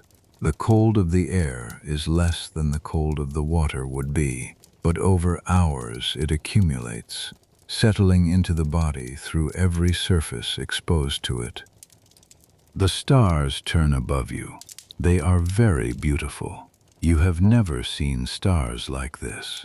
Not in London, not in Cambridge, not from any window or any hill you have ever stood on. The darkness out here is total in a way that land never achieves, because land always has some light somewhere, some distant glow of habitation, some reminder that human beings are present on the earth. Out here there is nothing, only the stars, and the cold, and the water, and the boat. You think about your son Alec. He is 8 years old, being cared for at home while you travel. You think about him in a brief, specific way, his face, the way he holds his pencil when he writes, and then you put the thought away because there is nothing useful in it at this moment, and usefulness is what is required. You think about the mathematics. Of the 2,208 people on the Titanic, approximately 20 lifeboat loads have left the ship. The boats were not all full. If you average the loading at perhaps 50 persons per boat, that is roughly 1,000 people saved. The ship carried 2,208. The arithmetic leaves approximately 1,200 people unaccounted for. You do not complete this arithmetic. You know where it ends. The Reverend Harper, you find out later, did not get into a lifeboat. He gave his life jacket to a man who had none. He was seen in the water, calling to people on wreckage, asking them the same question he had been asking on the deck. He was eventually pulled onto an overturned collapsible boat and died of exposure. He was 39 years old. His daughter Nana survived. She was 6. She was saved in one of the last boats. At approximately 3:30 in the morning, a light appears on the eastern horizon. A rocket, a distress rocket fired from the RMS Carpathia, the Cunard liner that has been steaming toward the Titanic's last known position since 1220, when her operator came on duty, found the distress signal in the air and woke Captain Arthur Rostron to tell him. Captain Rostron, at 12:20, was 60 miles away. He ordered full speed. The Carpathia's normal service speed is 14 knots. That night, Rostron drove her at 17, above her rated maximum, through ice, through the dark, with every spare stoker pulled up to feed the furnaces, and every spare blanket laid out in the dining saloons for the survivors he hoped to find. He posted extra lookouts to watch for ice. He turned off the heating in the passengers' cabins and redirected the steam to the engines. He prepared his doctors, his stewards, his cooks. He threaded the Carpathia through the same ice field that sank the Titanic at 4 o'clock in the morning, in the dark, guided by the stars and his officers' navigation and the distress rockets that the lifeboats were still sending up. He was 60 miles away, and he got there in 3 hours and 50 minutes. The rocket goes up in the east. The people in the boats see it. Someone in the bow of your boat says quietly, "There she is." The oarsmen begin to row toward the light. The time is approximately 3:45 in the morning. Around you on the flat, dark ocean, the other lifeboats are also turning toward the light, scattered across a mile of water, separated in the dark. Each one a small wooden shell with its cargo of survivors, each one rowing toward the same point on the eastern horizon where the Carpathia's rockets are still going up, one every few minutes, each one a signal that someone is coming. You row. The cold is absolute. The stars are absolute. The water is flat and dark and absolutely still. You have your book in your coat pocket. You are alive. The Carpathia comes to a stop in the dark. Her engines go quiet, not the abrupt silence of the Titanic's engines 2 hours ago, but a deliberate slowing, a controlled reduction that ends in stillness. The ship sits in the water with her lights on and a rope ladder hanging over her port side, and the lifeboats come to her one by one out of the dark. Your oarsmen row toward her. As you approach, the Carpathia grows from a point of light into a ship, smaller than the Titanic by a very great measure. She is 558 feet long, 13,500 tons. You have been living on a ship that is 882 feet long and 46,000 tons, and the Carpathia, by any ordinary measure a large ocean-going vessel, looks from the lifeboat like something you might be able to comprehend, something human-scaled, something solid in the dark water. The first lifeboat reached the Carpathia at 4:10 in the morning. It is now approximately 4:30, and the operation of bringing the survivors aboard is well underway. The process is not simple. The Carpathia's entry port, the lowest doorway in her hull, opened at the waterline, is where survivors are brought in. Those who can climb do so on rope ladders hung from the side. Those who cannot, children, the elderly, the injured, anyone too cold or too exhausted to grip a rope, are brought up in canvas bags, in boatswain's chairs, in net slings, hauled by the crew above. 3 of the Carpathia's doctors are stationed throughout the ship. The dining rooms have been converted into receiving areas. The ship's own passengers, 700 of them, tourists and emigrants, roused from their cabins by the cold and the noise of preparation, are giving up their berths, their blankets, their clothing. Your boat comes alongside. You take the rope ladder in both hands. Your hands have been cold for 2.5 hours, and the grip is imprecise, the fingers not quite responding the way you expect them to. You climb anyway. You are a reasonably fit man of 34, and the cold has not taken that from you. You go up the side of the Carpathia 1 rung at a time, and hands reach down and take your coat and pull you over the rail onto the deck. Not everyone can climb. The children in the boat, and there are several, are placed into canvas bags and hoisted up by the crew above, the bags swinging against the ship's side in the cold air, small faces visible at the opening, too cold or too stunned to cry. Elderly passengers are winched up in makeshift chairs, boatswain's chairs fashioned from rope, the person sitting in the loop, held by their own weight and the crew's grip above. This is the improvised machinery of rescue on a ship that was not built for this purpose and is doing it anyway with what it has. You are on a ship. The deck beneath your feet is warm in a way the lifeboat was not. The Carpathia's deck is not heated exactly. It is simply the deck of a ship that has been running at full power, and the machinery below has pushed heat through the hull in the way that working machinery always does. After the lifeboat, after the 2.5 hours of Atlantic air at the freezing point, the comparative warmth of the Carpathia's deck is the most physical sensation you have felt since the collision. A steward hands you a blanket.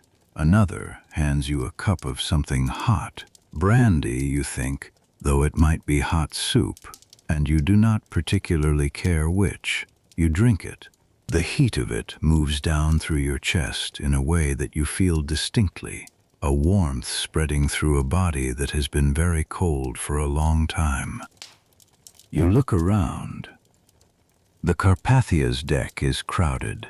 Survivors from the earlier lifeboats are here, standing, sitting, wrapped in blankets, some being attended to by the ship's doctors, some simply standing and looking out at the dark water where the Titanic was. There are perhaps 200 people visible on this deck alone. The faces you can see in the lamplight are, the only honest word is contained. Not calm exactly, because the eyes are wrong for calm.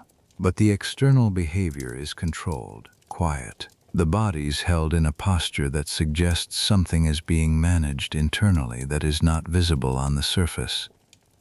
Women are looking for their husbands. You see this from the moment you arrive. Women moving through the crowd on deck with a focused, methodical urgency, looking at each face, asking the crew questions, showing the crew names written on small pieces of paper or said aloud in voices that are careful and clear and entirely controlled. They are looking for the men they were separated from on the boat deck of the Titanic, the men who stood back, the men who said, "Go, go, I will be in the next boat." Many of these women have been in their lifeboats for 2 hours, watching the Titanic sink, listening to the sound of the people in the water, waiting. They have been waiting to find that their husbands are here. Some of them find the faces they are looking for. Most do not. The last lifeboat is brought alongside the Carpathia at approximately 8:30 in the morning. The final person to board is Second Officer Charles Littler. the senior surviving officer of the Titanic, who spent the final minutes of the sinking standing on the roof of the officers' quarters, who was pulled underwater when the forward funnel collapsed and surfaced near the overturned collapsible boat B, who spent the hours from 2:20 until 8:30 clinging to the keel of the upturned boat with 30 other men in the water, keeping the boat balanced by shifting weight in response to the swells, while the Carpathia's rockets went up in the east and the sky lightened around them. He climbs up the rope ladder and onto the Carpathia's deck and stands there for a moment. Then he asks where the captain is and goes to find him. By 8:30, the rescue operation is complete. The Carpathia has taken on 705 survivors. 3 people died in the lifeboats and were buried at sea that afternoon. One of the Carpathia's own passengers died en route to New York of unrelated causes. The total number of survivors from the Titanic who will arrive in New York is 705. The total number of people who boarded the Titanic at Southampton, Cherbourg, and Queenstown is 2,208. Captain Rostron makes a slow circuit of the wreck site before turning southwestward for New York. He is looking for any remaining survivors. There are none. What there is, visible in the pale morning light, is the field of wreckage, the debris of a ship that was the largest in the world 12 hours ago.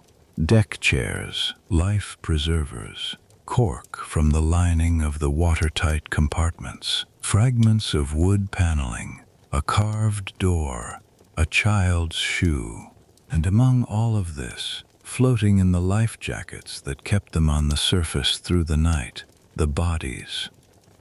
From the Carpathia's deck, you can see them.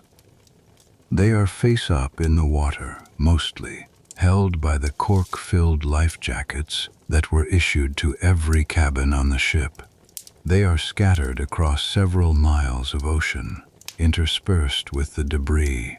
Most are still wearing their cabin clothes, the clothes they dressed in hurriedly when the stewards knocked on the doors at midnight. Most are in the white canvas life jackets with the bold black letters Titanic on the back. The Carpathia's second officer, James Bissett, watching from the bridge as the ship made its circuit, later said he hoped never to see such a sight again. Captain Rostron counted the icebergs visible from his bridge as the light grew, 25 over 200 feet high, and dozens more between 50 and 150 feet. The same ice field that was invisible in the dark is now a landscape. The ice the Titanic's lookouts could not see is everywhere in the morning light, white towers and ridges on a flat gray sea, the Carpathia threading carefully among them, the crew silent at their stations. The iceberg itself is still visible. It has not moved far since the collision. The night was calm and the current is slow, and in the morning light it is exactly what it always was, a mass of glacier ice calved from one of Greenland's ice sheets perhaps 2 years ago, carried south on the Labrador Current at the rate of a few miles per day, shaped by melt and weather into the form it has now. It is approximately 100 feet above the waterline. This is its visible portion. 90% of an iceberg is below the waterline, which means this one extends approximately 900 feet downward into the cold water beneath. It is the oldest thing within sight. In the morning light, on its waterline on one side, there is a streak of red paint. You turn away from the rail. The 3 days to New York are unlike anything you have experienced. The Carpathia is a modest vessel, comfortable for its class, which is the tourist and emigrant trade, but not built for the comfort of more than 700 extra passengers on top of its existing complement. The survivors are distributed through every available space: the dining rooms, the public lounges, the officers' quarters, the cabins of Carpathia's own passengers who have given them up. Some sleep on the floor of the corridors. Some sit in the deck chairs all night rather than go below. The Carpathia's own passengers, largely American tourists returning from the Mediterranean and emigrants from Central Europe, respond with a generosity that is complete and practical and unmediated by ceremony. They give their clothes, their money, their food, their berths. A woman whose name you do not know spends the entire voyage distributing blankets in the corridors. A man whose name you also do not know sets up an improvised station near the first-class lounge where he dispenses hot beef broth continuously for 12 hours without stopping. The wireless room is overwhelmed. The Titanic's junior wireless operator, Harold Bride, is brought aboard with frostbite in both feet. He spent the final hours of the sinking helping Phillips with the distress calls, then clinging to the overturned collapsible B. He is placed in a chair in the Carpathia's wireless room and works from that chair, transmitting the names of the survivors to the shore for as long as he can.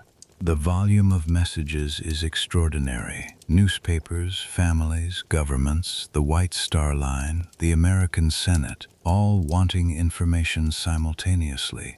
Rostron has ordered that no press messages are to be transmitted, only survivor names and official communications. The press, in their tugboats outside New York Harbor, will be furious.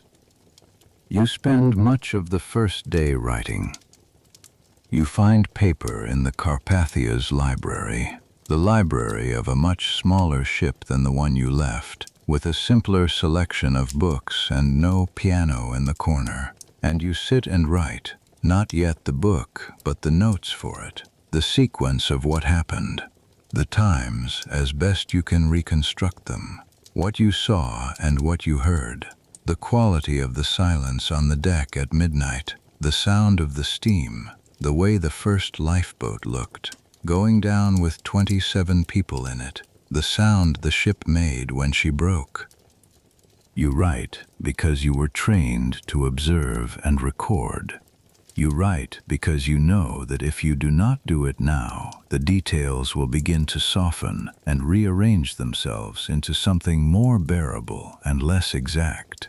You write because you believe that what happened should be understood precisely, not approximately, and that someone who was there has a duty to make it as exact as possible.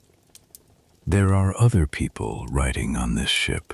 The Titanic carried, in its second class alone, a disproportionate number of journalists, clergymen, teachers, and educated professionals, people whose first response to experience is to render it in language.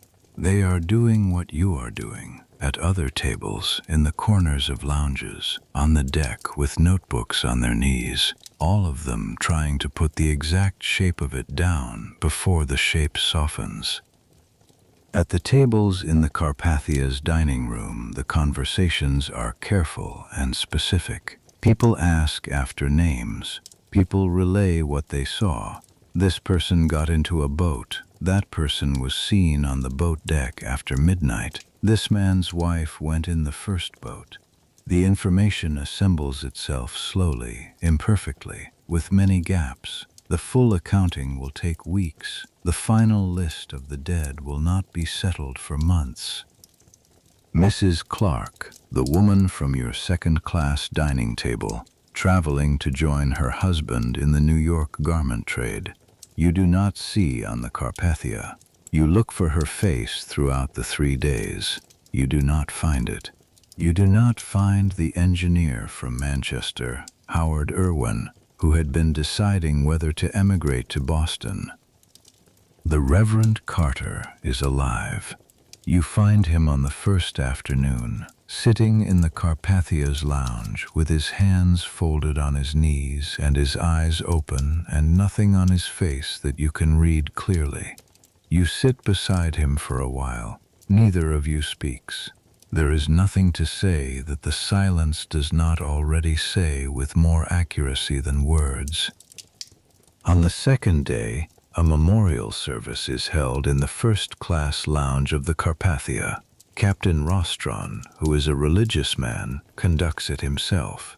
The survivors who can attend do. The hymns that are sung include Eternal Father, Strong to Save, the same hymn that was sung in the second-class dining saloon of the Titanic on Sunday morning, less than 48 hours ago, when the ship was still running at 22 knots and the sky was clear and everyone was looking forward to New York. You sing it again on the Carpathia, over the place where the Titanic is. The North Atlantic Ocean is approximately 12,000 feet deep at that position. The wreck of the Titanic lies in two pieces on the ocean floor at a depth of 12,500 feet, 2.5 miles below the surface. She went down bow first, the heavier forward section pulling the bow section at speed, impacting the ocean floor at roughly 20 to 30 miles per hour. The stern section, lighter and air-filled, fell more slowly, spiraling as it descended, and landed approximately 2,000 feet from the bow. Between the two sections, across the ocean floor, the debris field stretches for over a mile. She is perfectly preserved in the cold and the dark. There is no oxygen at that depth. Nothing rusts in the conventional sense. She is simply there, in the dark, 2.5 miles down, with the personal effects of 2,200 people still inside her. The Carpathia runs southwestward through the days. The weather, which was so perfectly clear and calm on the night of the 14th, has turned. By the afternoon of the 15th it is overcast and cold. By the 16th there are heavy thunderstorms and fog. The Carpathia moves through them at service speed, 14 knots, her original passengers still aboard and her 705 additional ones filling every available space, and New York is 3 days away. You watch the ocean from the rail when the weather allows. The sea that was a mirror 4 nights ago is rough now, proper Atlantic rough, with white-capped swells and spray at the bow, and the Carpathia's smaller hull moving through it with a motion that the Titanic, for all her 4 nights, never showed you. The Carpathia rolls and pitches in a way that is completely ordinary for a ship of her size in these conditions, and it is disorienting, this ordinariness, this unremarkable competence of a smaller ship doing what ships have always done. You think about many things in these 3 days. You do not find the Reverend Harper. You already know you will not. On the evening of the 17th, the USS Chester, an American light cruiser sent out by order of the U.S. Navy, falls in alongside the Carpathia and her signal lamp begins to flash. She wants the names of the third-class survivors. Harold Bride, still working from the wheelchair in the wireless room, transmits them. The Chester then turns and accelerates away toward New York, carrying the information ahead of the slow Carpathia. The coast of America is out there in the dark, invisible but present. You have been at sea for 12 days, 8 days on the Titanic and 3 days on the Carpathia, plus the night in between, and the land is close now. You can tell by the quality of the horizon, which is no longer the purely oceanic horizon but has a different density to it, a suggestion of something behind the dark. You go below for the last night. The cabin you have been given on the Carpathia is small and smells of someone else's life. The traveling case of the passenger who vacated it, the faint scent of their soap, the slight warmth of a body that slept here the night before you arrived. You lie in the berth and listen to the Carpathia's engines, A different sound from the Titanic's engines, higher pitched, the note of a smaller machine, and feel the familiar motion of a ship underway. New York tomorrow. The inquiry begins the day after that. Senator William Alden Smith of Michigan has already moved to authorize a full Senate investigation. He will convene it on the 19th at the Waldorf Astoria Hotel in New York, calling survivors as witnesses before many of them have had time to change their clothes. The British Board of Trade will conduct its own inquiry beginning in May. Between the two, 25,622 questions will be asked of 96 witnesses. The recommendations that come from these inquiries will change maritime law permanently. Enough lifeboats for every person on board, 24-hour wireless watches, mandatory lifeboat drills, and international ice patrol to monitor iceberg positions in the North Atlantic. These changes will come because the Titanic sank. They will not come before. You lie in the berth on the Carpathia and think about what you will write. You have the notes, you have the sequence, you have the details you were careful to preserve before they softened. You will write the book, and it will be published in 9 weeks, and it will be described by the newspapers as the most accurate and careful account of any passenger. You will write about the calm on the deck, and the steam, and the first lifeboat with 27 people in it, and the book in your coat pocket, and the sound the ship made when she broke. You will write it plainly, without drama, in the language of a man who was trained to observe without prejudice. You are asleep before the Carpathia reaches the harbor approaches. New York is rain and dark and 10,000 people.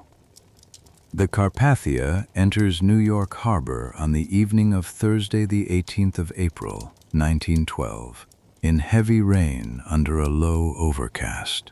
She passes the Statue of Liberty, that copper figure that has been standing on her island since 1886, green now with the oxidation of 26 years of harbor air, her torch visible in the dark through the rain.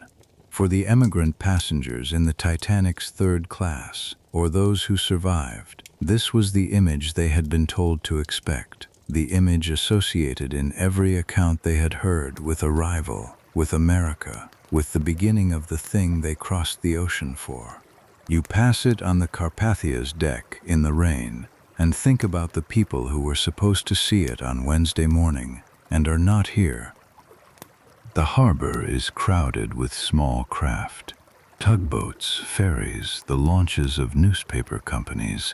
The press boats have been circling outside the harbor for hours, their lights visible through the rain, their megaphones shouting questions across the water that the Carpathia's crew ignore under Rostron's orders. The deck of the Carpathia is lined with survivors, standing in the rain, watching New York come out of the dark. The photographers on the press boats have flash equipment, the magnesium powder flash that turns a dark, wet deck into a moment of white light and then returns to dark. You see the flashes from the press boats as they photograph the ship. Each flash illuminates the Carpathia for a fraction of a second. The survivors at the rail, the lifeboats stacked on the deck, the flags at half-mast, then darkness, then another flash. The Carpathia passes Pier 59 first, the White Star Line's pier, where the Titanic was supposed to dock on Wednesday morning. The crew lowers the Titanic's 13 recovered lifeboats here, returning them to their owners. The White Star Line's berth receives them. They are the only things that arrived on schedule. Then the Carpathia turns and comes to Pier 54, the Cunard Line's pier. The crowd on the pier is 10,000 people, according to the newspaper estimates. They have been waiting since late afternoon. They are the relatives and friends of the Titanic's passengers. The press, the merely curious, and the representatives of various relief organizations, the Red Cross, the Women's Relief Committee, the Travelers' Aid Society, who have been preparing for the arrival since news came through by wireless 2 days ago. 20 ambulances from Bellevue Hospital are parked at the end of East 26th Street. The gangway is lowered at 9:25 in the evening. The survivors come down. The first to disembark are the first-class passengers, a doctor and his wife, others following. As each person appears at the top of the gangway, a section of the crowd surges forward, searching for a known face. The pier becomes a series of recognitions and non-recognitions, reunions and their absence, happening simultaneously all across the dock. People who find the person they came for hold them in a way that has no analogy in ordinary arrivals. People who do not find the person they came for are taken by the relief workers and led away. You come down the gangway in the second-class group. The rain is on your face. The air smells of the harbor, salt and tar and coal smoke, and the particular smell of a large American city in the rain, which is different from London's rain smell in a way you cannot exactly define. The pier is loud, voices in many languages, some weeping, the shouts of the press, the horns of motor cars outside. After the 3 days on the Carpathia, after the quiet of the Atlantic, the noise is almost physical. Nobody is waiting for you specifically. You did not telegraph ahead. There was no one in New York who knew you were coming. Your brother is in Toronto. You gave your name to the Carpathia's purser for the survivor list, which was transmitted to the shore, and which is being distributed to the waiting families in printed sheets as people come off the gangway. Someone somewhere may read your name on that list and know that you are alive. You walk through the pier and out into the street. New York in April is cold and dark and raining. There are motor cars, many more than in London, the streets thick with them, their headlights cutting through the rain. The buildings are tall in a way that London's are not. The skyscrapers of Lower Manhattan are visible even from the pier, their upper floors lost in the low cloud, their lighted windows a vertical pattern of gold in the dark.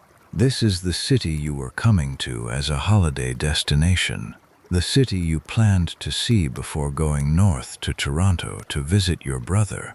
You are seeing it. You are standing in its rain and looking at its buildings, and you are here. You have your book in your coat pocket, the same book you slipped in before going up to the deck 12 days ago. You have not opened it since. The street outside the pier is crowded with people who did not find the person they came for. They are standing in the rain in small groups, or being led to motor cars by relief workers, or simply standing still with their faces doing nothing in particular. The newspaper photographers are here too, their flash powder going off every few seconds, each flash illuminating the street and the people in it for a fraction of a second. The faces of the survivors of the Titanic, arriving in New York in the rain, 4 days late and reduced to the clothes on their backs. Some of the third-class passengers are wearing opera hats and men's overcoats they have been given on the Carpathia because all their own clothing went down with the ship. One woman who comes down the gangway behind you is wearing a fur stole over a nightdress. This is not unusual tonight. The relief organizations have been handing out whatever was available. You find a hotel. It is a plain commercial hotel near the waterfront, nothing like the Grand Cunard and White Star hotels further up the island. You do not need a grand hotel. You need a room with a bed and a desk. The desk clerk recognizes from something about your appearance or your manner, what ship you came off tonight, and his expression changes, and he finds a room for you with a particular efficiency that contains something beyond the ordinary commercial transaction. You go upstairs and sit at the desk. Outside the window, New York is going about its night. The horns, the rain, the lights of the buildings, the noise of a city that has not been at sea for any of the last 12 days and cannot quite comprehend yet what the last 12 days have been. Tomorrow the newspapers will have it all. Tonight the city is still receiving the information, still assembling it from the wireless reports and the arriving survivors and the shouted questions from the press boats and the silence of the Carpathia's officers. You take out your notes and begin to write. The world has been changed by what happened, though the full change will take time to become visible. In the immediate aftermath, Senator Smith's inquiry begins in 2 days at the Waldorf Astoria. The British inquiry follows in May. The recommendations come quickly. Sufficient lifeboats for all souls aboard. Mandatory lifeboat drills before departure.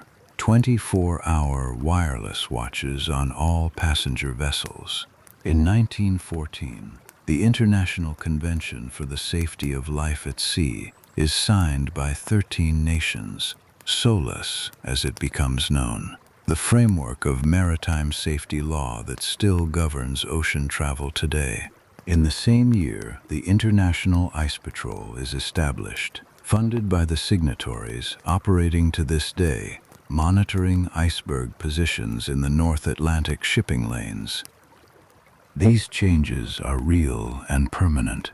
They are the consequence of 1,500 people dying in 28-degree water on a flat, still, moonless April night. Every ship that crosses the North Atlantic today does so with enough lifeboats, with its wireless staffed around the clock, with ice patrol information available at any moment. But the change is larger than these regulations. The Titanic sank at the height of a particular world. It was the world of the Edwardian era, the world of vast confidence in technology and progress, in the British Empire and American industrial power, in the idea that the future would be built on the principles of the present, bigger and faster and more reliable, with engineering solving each problem as it arose.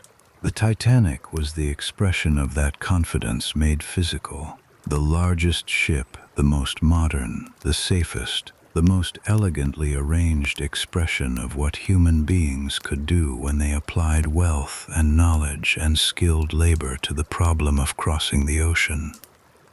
And it sank. Not because of some extreme natural violence, not a hurricane, not a catastrophic storm, but because on a perfectly calm, perfectly clear night, a ship moving too fast received warnings it did not properly act on and struck a piece of ice that had been drifting south from Greenland for 2 years. The watertight compartments that were supposed to make the ship unsinkable were not built high enough. The lifeboat provision that was supposed to be more than adequate was barely half of what was needed. The wireless operator who could have delivered the final warning was too busy with passengers' messages to interrupt his work. These were not extraordinary failures. They were the ordinary failures of a system that had convinced itself it was extraordinary. 2 years after the Titanic sinks, the First World War begins.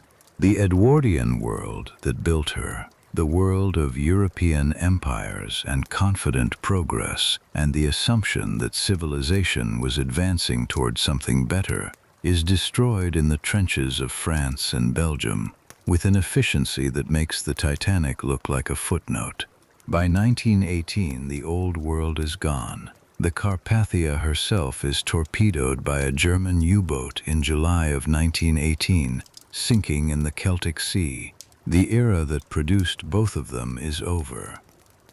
But the Titanic remains. She is there, in the cold dark, 2.5 miles down, unchanged and unchanging, the largest thing on the floor of the Atlantic, with everything still inside her, the china, the silverware, the letters people were writing when the ship stopped moving, the personal effects of 2,200 people. The grand staircase is gone now, eaten by organisms that live in the deep dark.